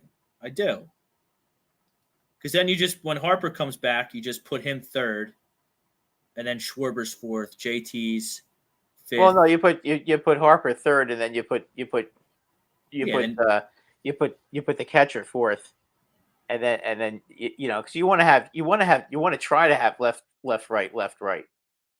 You don't want to have two lefties in a row because every time Schwarber's in there, every time Schwarber is, if you put Schwarber and Harper back to back, then they're just going to keep throwing lefties out there late in the game. You don't want that. So you want to have Real Muto in there in the middle, so that way he can pitch to he can throw a lefty out there, but a lefty is going to have to face Real Muto, and that's not going to be. Then when Harper comes back, then when Harper and Bryce back to take.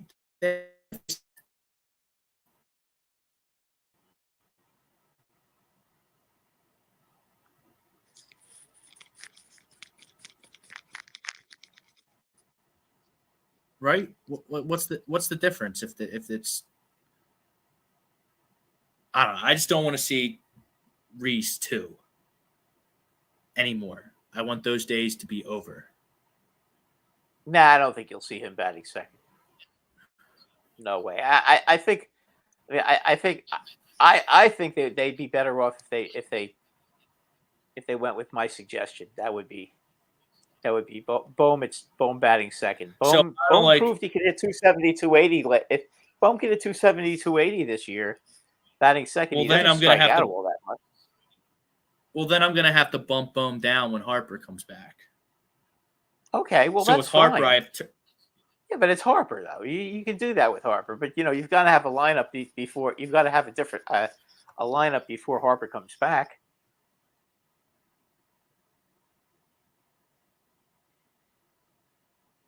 So with Harper, but like, what's the difference if these relievers have to face 3 batters minimum? What's the difference if you have back-to-back lefties? Because you have 2 guys that against a tough lefty in the bullpen that are capable of striking out a lot. If you put JT out there, it's most likely that he's going to smack a lefty around. I don't like to have 2 lefties batting back to back. That's just me. You can do it any way you want to do it, but that's just me. Again, I'm trying to avoid a lineup shakeup, at least a big lineup shakeup when Harper comes back. I'm trying to just put Harper in somewhere and move everyone down one. Well, you just put Harper. You put Harper second. You put Harper second, and then you move Real Muto up to third. And Schwarber, and you put Schwarber a cleanup.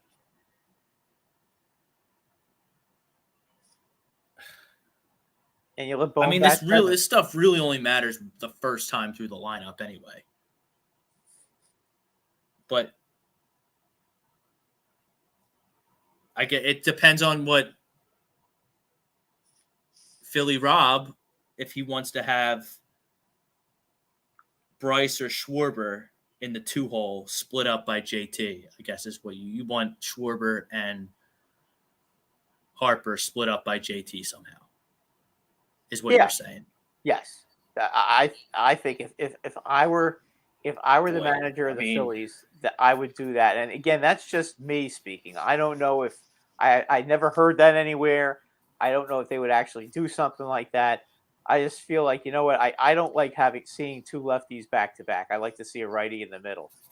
And you know what? I feel that way because when the Yankees had their great teams in the '90s, you know, they used to have O'Neill and they used to put Paul O'Neill third. Then they put Bernie Williams fourth because he was a switch hitter. And who used to bat fifth back then? I can't remember off the top of my head now. But I'm looking at it. I they mean, had when Harper does big left return, hand. and you're putting out a lineup card where Harper and Trey Turner are your first two guys in the lineup, I mean, that's a headache right off the bat for a starting pitcher. Oh, of course. I forgot Schwartz. So Schwartz is fourth.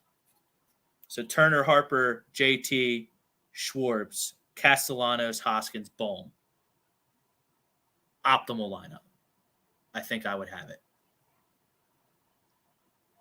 Yeah, you can move Bohm back down when he gets back, but I think it would help Bohm. Actually, I think Bohm batting second with Turner getting on base all the time. I mean, that would be and him being up, he's going to see a lot of. I like that. fastballs. I like Bohm second with Harper on the shelf. Yeah, that's what I would do. Because it's different to have two righties in a row, but lefties against lefties. Left-handed batters have trouble with left-handed pitchers. That's kind of what happens. That's why I would put Real Muto in the middle. I mean, the Yankees. Oh, when the Yankees were, I think in 1998, okay, they used to put Bernie Williams fourth. They had Paul O'Neill batting third, and they had Tino Martinez batting fifth. And the reason they put Bernie Williams fourth in between those guys was because he was a switch hitter and he had Frank Thomas-like numbers right-handed, and he was very ordinary left-handed. So when they brought in a left-handed pitcher, you had to face Bernie Williams hitting like Frank Thomas from the right side. So that was always I like that, and that's what the Yankees always do. And since Rob Thompson is from the Yankees, I could see him thinking along those lines. And the Yankees have always been a team that likes to kind of do that, put a right-handed batter right in the middle of everything. Like now, if you notice, they're going to have probably Judge, Rizzo, and Stanton batting. And they want to put Rizzo in the middle because they want to have that left-handed batter in there. So if you bring in a righty to pitch to, if you bring in a righty to pitch to Judge, okay, you're going to have a righty facing Rizzo.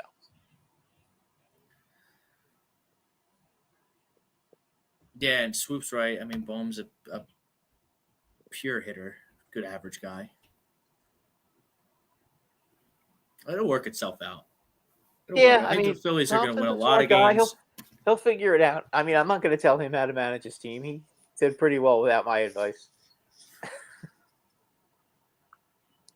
All right, what do you want to do? What do you want to do? You want to talk NFL or you want to talk? Let's talk a little hoops right now because you know what, you're. I know you're excited about the Knicks.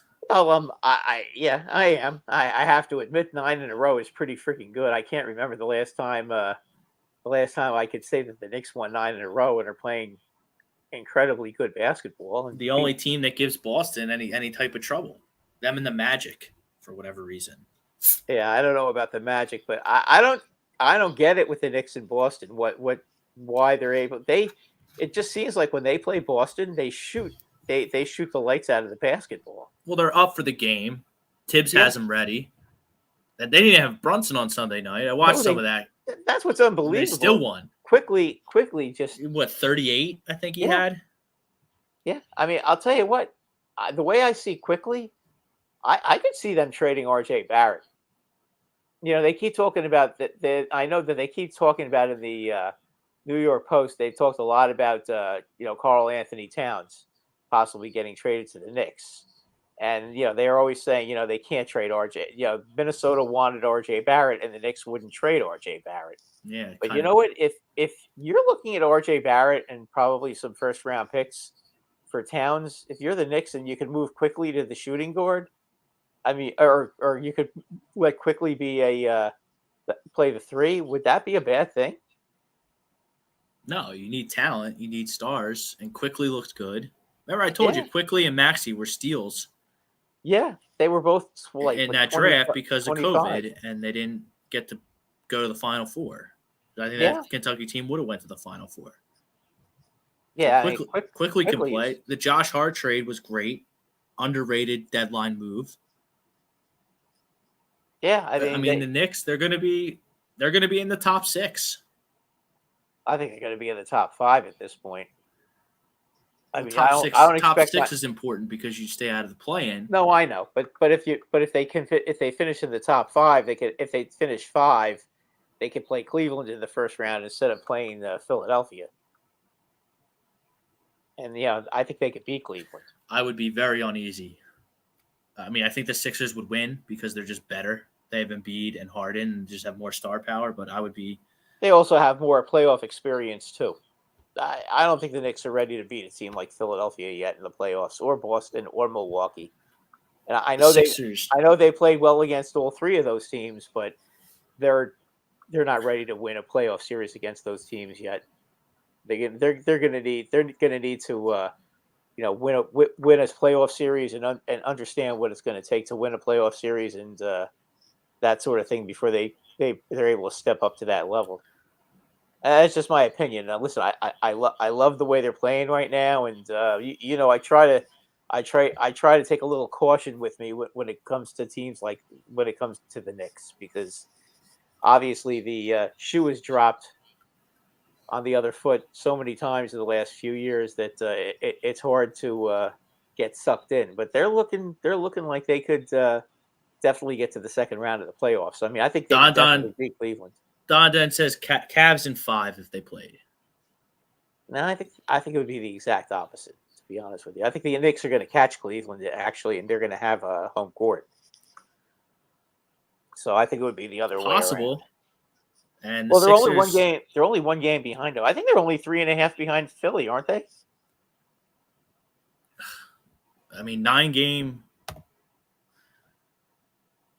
winning streaks do a lot in the standings. Yeah, they're in and the fifth place. The Sixers are playing like garbage right now against the Pacers. It's 116. There's 11 minutes to go. No one's playing defense. I get it. A little bit of a letdown spot here. You're on the road for a bunch of games here down the stretch. You just beat Milwaukee, snapped their 16-game winning streak. They're playing no defense. Yeah, but when push comes to shove in the fourth quarter, I will bet you that they raise the defensive intensity. Because that's what good teams do, and they're a very good team. Let's try to remember that. That's a team that still has top-notch players on their team right now. They arguably have the best center. They have the best offensive center in the NBA, arguably maybe the best player in the NBA on their team, and you also have Harden, who's an outstanding player, and Maxey can score. I mean, you've still got a lot of really talented players on that team. So, I just think that when push comes to shove, especially tonight, they're going to ratchet up the defensive intensity in the fourth quarter and win the game. They're a better team than Indiana. There's been no defensive intensity thus far. So anytime they want to turn it up, I'm all for it. Because you got to win this game. I understand. What has happened to the Miami Heat this year, by the way? They stink. I mean, Kyle Lowry doesn't play. Oladipo's old. Jimmy Butler kind of picks and chooses when he turns it on. Kevin Love's been better. They're the 7 seed, but are they going to make up 2.5 games on the Nets or 4.5 games on the Knicks to get themselves out of the play-in? They're not going to get themselves. They're not going to make up 4.5 on the Knicks. They might catch the Nets if the Nets start losing, like I keep thinking they're going to. But I mean, Bridges just doesn't let that happen, it seems. And then they're going to be. I mean, the 7 seed should advance rather easily out of the play-in tournament, whether it's the Knicks, the Nets, or the Heat, because the Hawks are terrible. Toronto isn't good, and the Wizards are not good either. And the Pacers and the Bulls are nipping on the Wizards' heels for the 10 seed, then they're not going anywhere either. So it'd be hopefully the Sixers, they're up 118, 116. Yeah, I mean, we'll find a way to win the game. They're too good not to. Is Tobias in double digits? Did Tobias find his way to get in the double digits tonight? Joe has 34.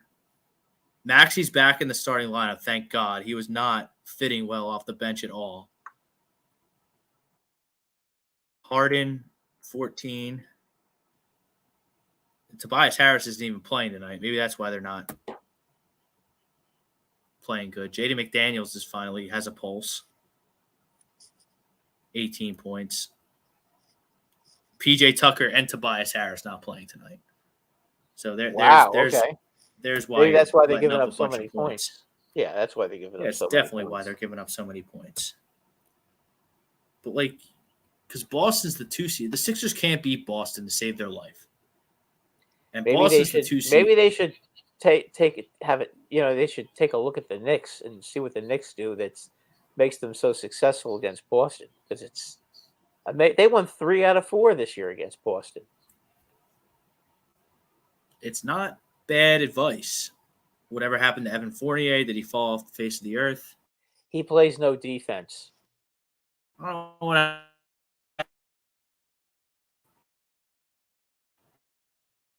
Just telling it as it is. He doesn't play defense. He's too up and down, and they would rather let Grimes play, who's a really good defender, and he's a 3-and-D guy. Fournier is not a D guy, and he just wasn't playing that well.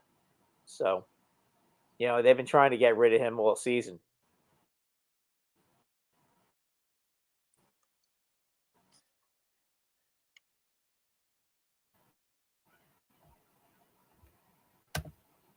Have you been following the John Morant story, Brad? Yeah, that's crazy. What was he thinking? Well, he's probably going to get a permit for that gun. I don't know, but the NBA is investigating. I've heard that he doesn't. But if he took that gun, have a permit. But he's probably going to get a 50-game suspension, because if he took that gun on the team plane on the road trip, which that's a no-no. You can't do that. That's the Gilbert Arenas rule. And he brought a gun into the locker room because some guy owed him money from a poker game, or I forget what happened. The NBA that's a no-nonsense policy there in the NBA. That's an automatic 50-game suspension. So if the NBA does their investigation and he bought that team gun or gun on the team plane, that's a 50-game suspension. And that pretty much dooms the Memphis Grizzlies. He's all they got there. They got him and a bunch of role players. And you know what? That's a real shame that he's that clueless that he would do that on a road trip. That's really dumb. And he wants to put out this persona that he's hood, and he's not hood. He went to private school pretty much his whole life. Did he go to private school because he played basketball well? Probably. Stable home. Yeah, I mean according to the internet. I don't know why he would do that. Why? So your street credit can get all his sponsors. Why is he worried about his street cred? He's got all the money in the world. What's the difference? Not yet. Yeah, but not yet. But you know what? In a couple of years, when he's a UFA, maybe. I mean, depends on how this plays out. Yeah, well, he's gonna end up on it. I guarantee you, he doesn't play again. He's a wannabe rapper. Oh, is that what it is? So in other words, he's another what's his name from the Giants that the Giants traded, that stupid ass receiver. Who, Tony? Tony, yeah. Because Tony would do something stupid like that. That's a Tony move. We do have to get to these NFL news and notes. The QB carousel is let's alive and well. Let's get to it. If you're behind, Derek Carr is a saint. I think it was 4 years, 150 million. It was 4 years, 160 million. 160 million. Mm-hmm. Geno Smith, pretty much right before we went on the air here at 7:30 Eastern time, he gets 3 years, 105 from Seattle. Good for Geno Smith, by the way. Geno Smith is not one and done. Geno Smith is a very, very, very wealthy man. He's going to be the quarterback for the Seahawks for the foreseeable future. They're hitching their wagon to the Geno Smith star. Does that mean and that probably, I would assume, takes them out of the running of picking a quarterback with their top 10 pick that they got from the Denver Broncos? They don't need to do that. What the Geno Smith contract means no bueno for Daniel Jones. Or it's good for Daniel Jones, but maybe not so good for it's the good Giants. For the Giants. No, it's good for the Giants. It's not so good for Daniel Jones because Geno Smith's been in the league forever, and he has one good year, and he gets $30 million a year or $33 million a year. Is Daniel Jones better than Geno Smith? Is he? You tell me. What do you think? You're Mr. Giant. Well, if you put DK Metcalf and Lockhart on the Giants, do you think that would make a difference for Jones? Do you think he'd be a better passer all of a sudden? Because I do. He wasn't bad this year. I mean, listen, Daniel Jones had a nice year. He did. I mean, people keep saying 15 touchdown passes. He ran in 7 touchdowns too. Don't the touchdowns count when they run it in? They count. Yeah, that's what I'm saying. So really, he had 22 touchdowns. So yes, I would say that is Daniel Jones better than Geno Smith? He's younger than Geno. Like, he's younger. He's going to get 40 a year. Daniel Jones. But it won't be this year. What are they going to do? Are they going to tag him? That's what I've heard. He's going to get the exclusive the exclusive franchise tag, which means he's going to have to pay for play for $32 million. And if somebody signs him, the Giants are going to get 2 first-round picks. So if they get 2 first-round picks, they could technically trade up and get the first pick of the draft and draft one of the quarterbacks if they feel that strongly about it. See, the thing is, move up and get Anthony Richardson. I'd love to see that happen, but I doubt. I don't know if they're going to do that. I mean, listen. I'm going to tell you this right now. The Indianapolis Colts are moving up in the draft to the first overall pick, and they're taking Anthony Richardson, and that just shows how dumb Chris Ballard is, because Anthony Richardson went out to the Underwear Olympics in Indianapolis and put on a show. And he threw the ball nice, and he tested well, and he's got good size, and he's an SEC guy. Yeah. Anthony Richardson is so not the immediate answer. And I think Shane Steichen is going to be pounding the table for Anthony Richardson because of the success he had with a mobile guy in Jalen Hurts in Philadelphia. And Anthony Richardson is taller and bigger and maybe faster and might have a stronger arm than Jalen Hurts. The first pick of the draft, though, belongs to the Chicago Bears, and they already have Justin Fields. So they're going to trade that. They're going to trade to the Colts. I'm telling you right now, Anthony Richardson is going to go first in the draft because of the stupid combine. And that shows why the Colts are just not a good franchise. And I feel bad for Shane Steichen because I think he's a good coach. But if they're going to hitch their I know it because he's going to go to individual workouts and his pro day, and he's going to throw, and then he's going to be in his environment, and he's going to test even better.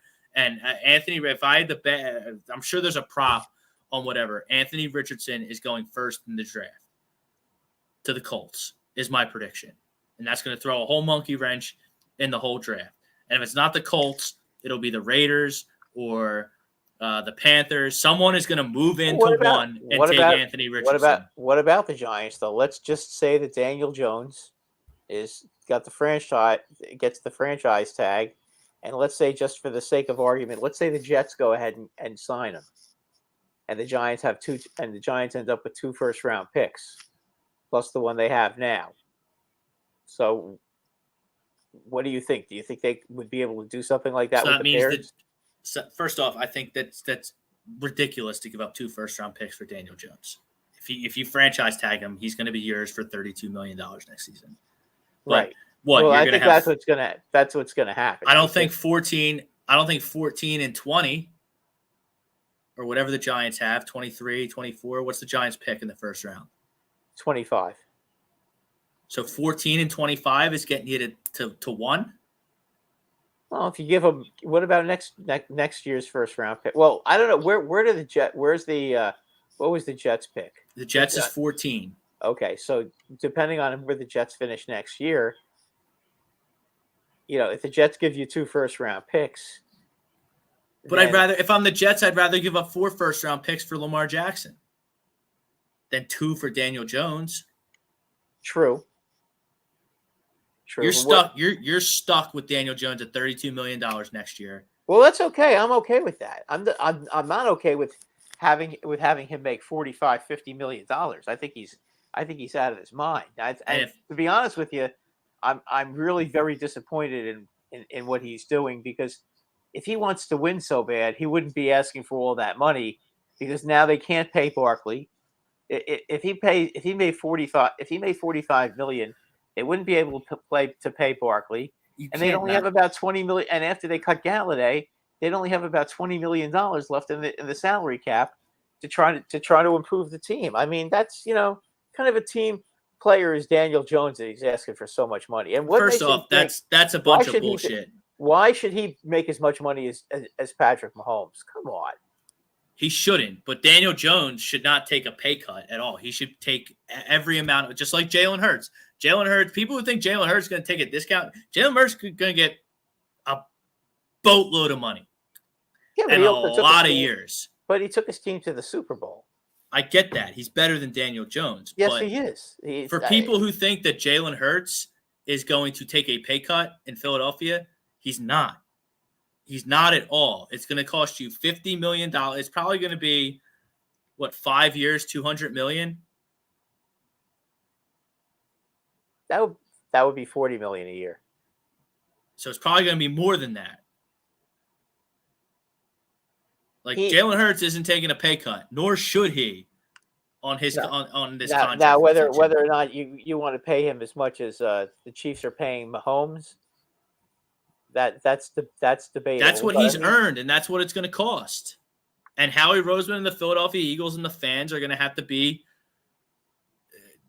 okay with paying him that money and still somehow build a team, rework the defense, and go from there. That's why they didn't extend any of these guys, any of their multiple free agents during the season, because Jalen Hurts is going to cost you a lot of money.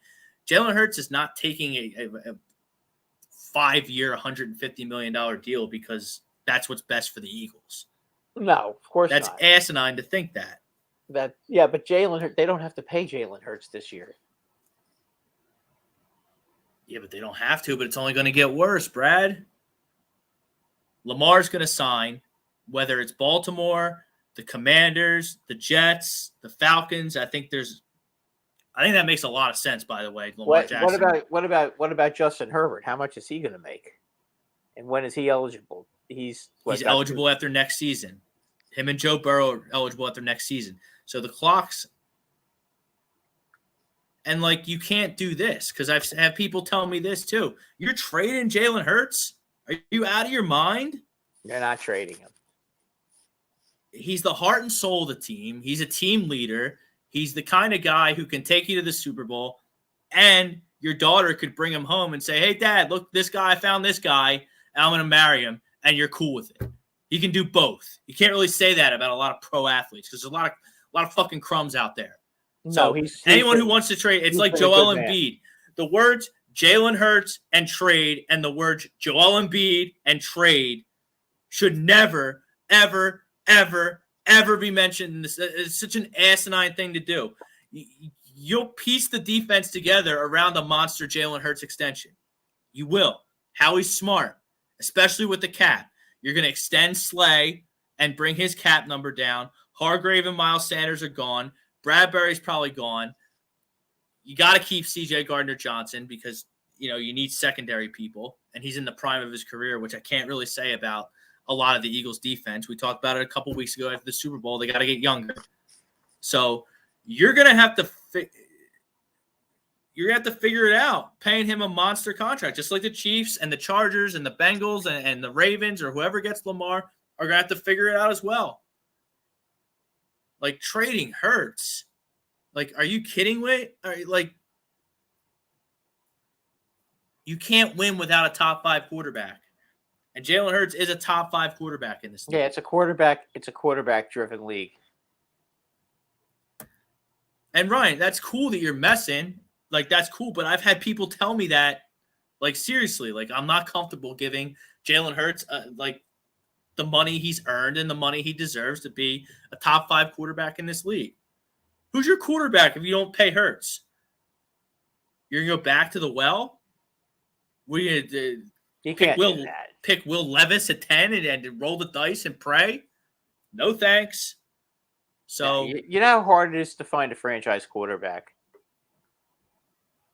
The Eagles got to get younger on defense. They got to hit on the draft. They got to hit at 10. They got to hit at 30 or whatever. Nakobe Dean has to start next year and be successful. And Cam Jernigan's, whether it's at guard or center, second-round pick out of Nebraska, has to start and be successful. It's starting with those 3 guys if you want to get back to the Super Bowl. Then I think you need to get a young running back and secondary guys in the draft. You're not going to re-sign Sanders then? Genius when first. What's that? You're not going to sign Sanders then? No. First off, I think Kenny Gainwell's better than Miles Sanders. Been saying it for a while now. Everyone thinks I'm crazy. Miles Sanders, he's not a big-time player. He's just not. He's just not. He did run for 1,200 he ran behind yards, though. Yeah, behind the best offensive line in the league in a run-heavy system. Okay. Like, the Eagles' offensive line is so good. You have Mailata, you have Dickerson. Let's just say for the sake of this argument, Kelsey returns, and he's a high-caliber player, which I think he will be if he does return, and I think he is going to come back.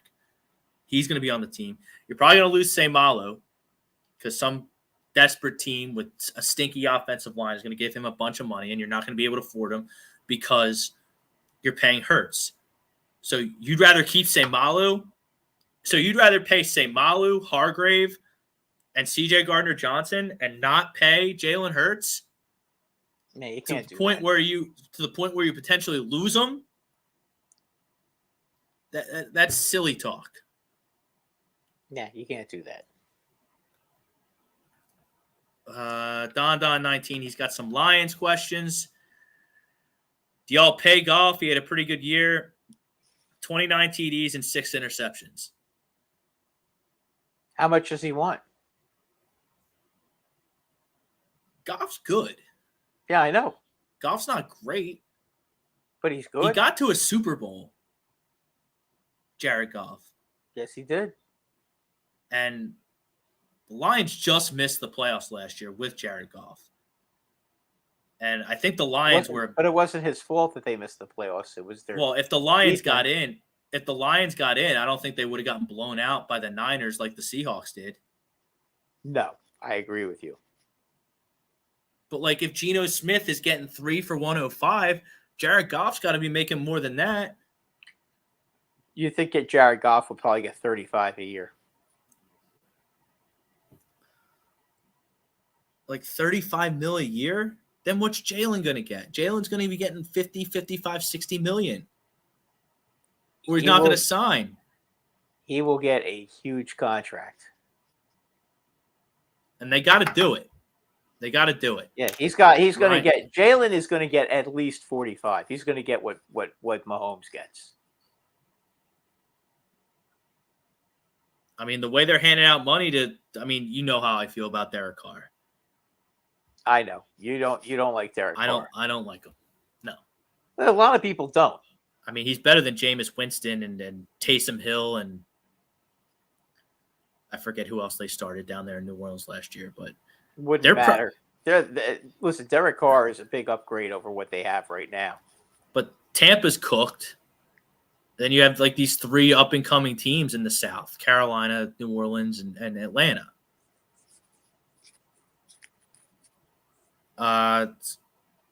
Yeah, that's another rumor around the Eagles that I'm not thrilled about. Matt Patricia, former coach of Don 19's Detroit Lions. Yeah, but wasn't he the defensive coordinator for New England? He was the offensive coordinator. He was the offensive coordinator for New England. Okay. Defensive coach that coached offense last year, and it showed because New England didn't make the playoffs. I guess did he get let go? Is he not with the Patriots anymore? I think so. So he got fired. Yeah. No, I want Matt Patricia. I don't want him anywhere near the Eagles coaching staff. Period. Yeah, I don't think Slay, and there's a lot of venom towards Darius Slay in Philadelphia, which I don't quite understand. He's a little older, and I get it. I mean, everyone wants to talk about, we got cooked and they couldn't get stops in the Super Bowl. Remember week 2 against Justin Jefferson, the offensive player of the year? He didn't do anything. Eagles, statistically speaking, and I know you can poke holes in this argument all day long because the schedule kind of broke their way. They didn't play a lot of good quarterbacks. The good quarterback that they did play for the Niners, they injured him. They knocked his ass right on back to the Bay Area. But, I mean, Darius Slay can still play in this league. The play with Darius Slay, for me, and the scheme was flawed with Jonathan Gannon. Now they got this guy, what's his name, Desai, who I like the hire. Like, I think the play with Slay is to do what you've been doing with Lane Johnson and Kelsey for all Fletcher Cox and these veterans. Extend them, kick his contract down the road, and create some cap space for yourself. Darius Slay should 1,000% be on this team next year. You can't have a whole new defense, and you can't have a defense full of young guys. No, and you can't. They're a top-notch defense. I mean, you can't want Brandon too many changes. Even though they're old, I want Fletcher Cox and Brandon Graham back as well. I don't think you're going to be able to get them back. I mean,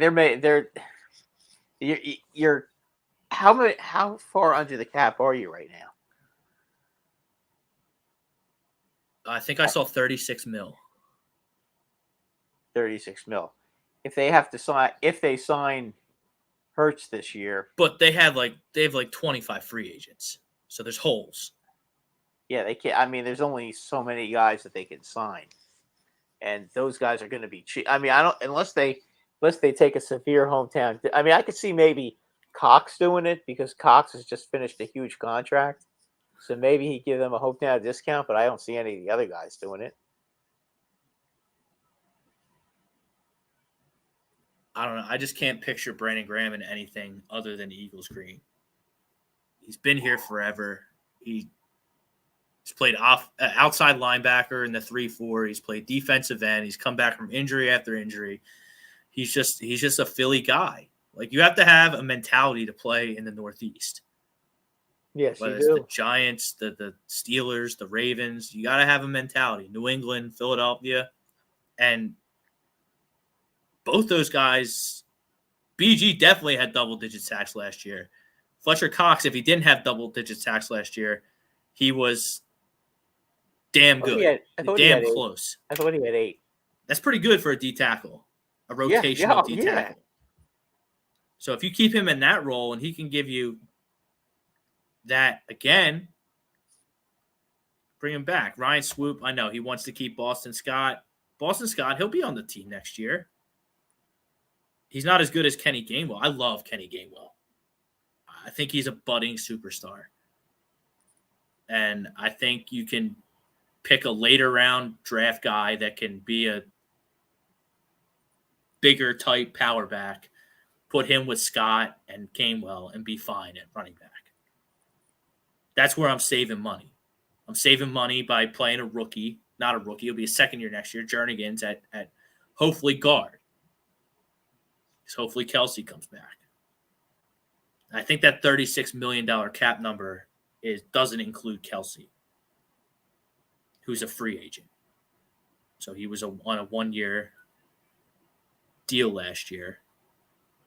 And you got to bring – if Jason Kelsey and Brandon Graham and Fletcher Cox want to play, they should be here in Philadelphia. We'll see if they can. I don't know if they can sign all three of them, Rob. I think one of them's got to go. Because CJ Gardner-Johnson, they're going to sign. Yeah, and he's going to cost a lot of money, but he's a really good player too. Guys like Marcus Epps and TJ Edwards, like those guys are going to be gone. But like that's why you picked Nakobe Dean a year early, and he basically redshirted last year. Hargrave is going to be gone. That's why you picked Jordan Davis with the 13th pick in the draft. You have an unbelievable offensive core here in Philadelphia. You have 9 of the 11 starters that are pretty elite. You got a question mark at running back. You got a question mark at right guard. Other than that, you got Pro Bowlers everywhere. If you're going to have a question mark on your offensive line, the right guard would be the one. We want. And that's fine, and that'll work itself out. Yeah, because at least you can see that guy coming. Because you have a right-handed your offensive core, which is how you win in today's NFL. You need a middle-of-the-road defense and an elite offense. You have Hurts, you have A.J. Brown, you have Devontae Smith, you have Goddard, you have Mailata, Dickerson, hopefully Kelsey, and Lane Johnson across the front. That's 9 of 11 starters that are Pro Bowl, All-Pro caliber guys. And then defense, your core is Sweat, Reddick, Slay, CJ Gardner-Johnson, and I don't think I'm missing anyone. I'll throw Avonte Maddox in there. He's a good slot corner. So you got like 5 pieces like locked in as really good players on. And by the way, all the guys I mentioned on offense are either signed already long-term or are still on rookie deals. Which is great for them. And, is Milton Williams going to start on this team next year? He might. Showed flashes. So if your rotation at defensive tackle is Cox, Milton Williams, and Jordan Davis, yeah, Jordan Davis has to play, but he's been drafted to play. Yeah, and he was drafted to play this year.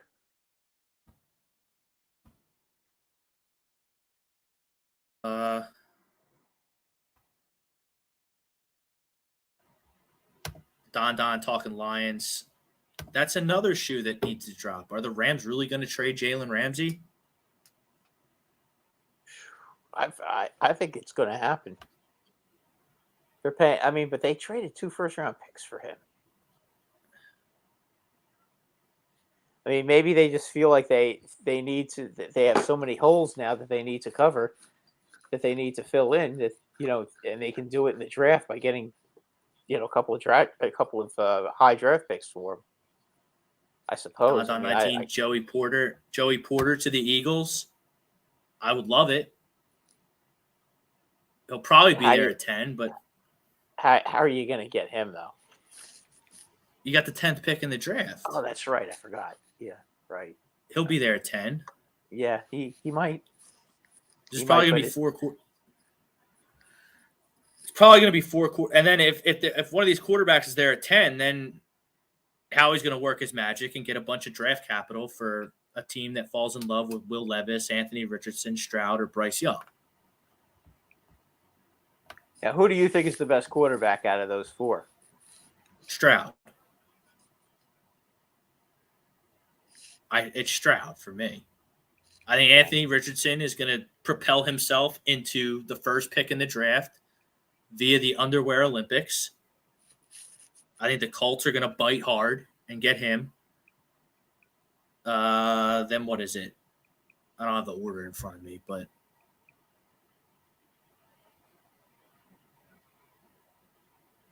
Houston will take a quarterback.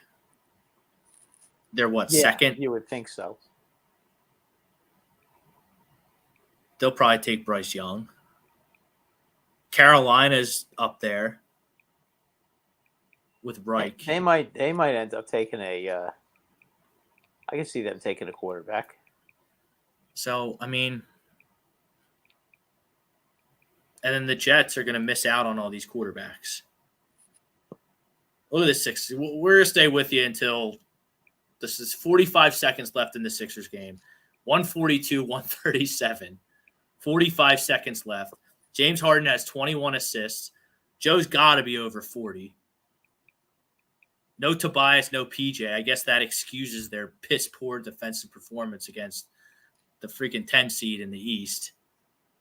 137 to the Pacers. That doesn't excite me at all. But last thing on the NFL is the Jets. The Jets are going to get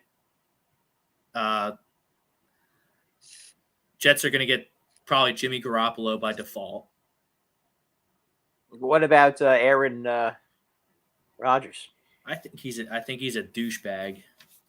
Do you think he'd get torn apart by the New York media? Because I do. I could just see they'd have a field day with him because he is a bit of a clown. The New York Post did all those papers. Yeah, they'll devour him. They would devour Aaron Rodgers, and he won't He won't like it at all. No, he would have a tough time with them because they won't listen. They won't listen to him complain. Ted says Rodgers to Vegas. I mean, okay. Oh, because his buddy is there, maybe. Well, you definitely need a quarterback, and you have loaded division with quarterbacks. So is Russ that bad? He was last year. He was pretty bad last year. He was terrible, but they have Peyton now, and Peyton's laying down the law about it. Don 19, he wants Rodgers to be in Green Bay. Of course he does, so they can lose. Oh, yeah, I could see that. I don't see that working out at all for Rodgers in the Jets. No, I think that would not be a match made in heaven. So Sixers gonna ice this one away. We're gonna get out of here. 145, 140 for the Sixers. No defense. It's an awful product. The NBA is an awful product.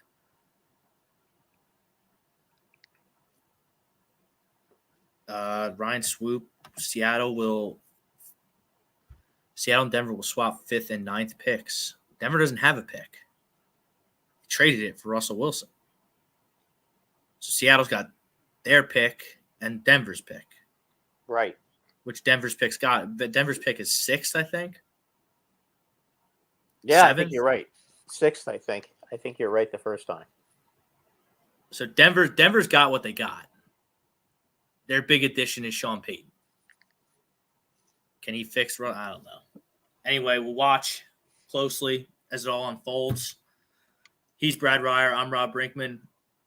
Peace out, everybody.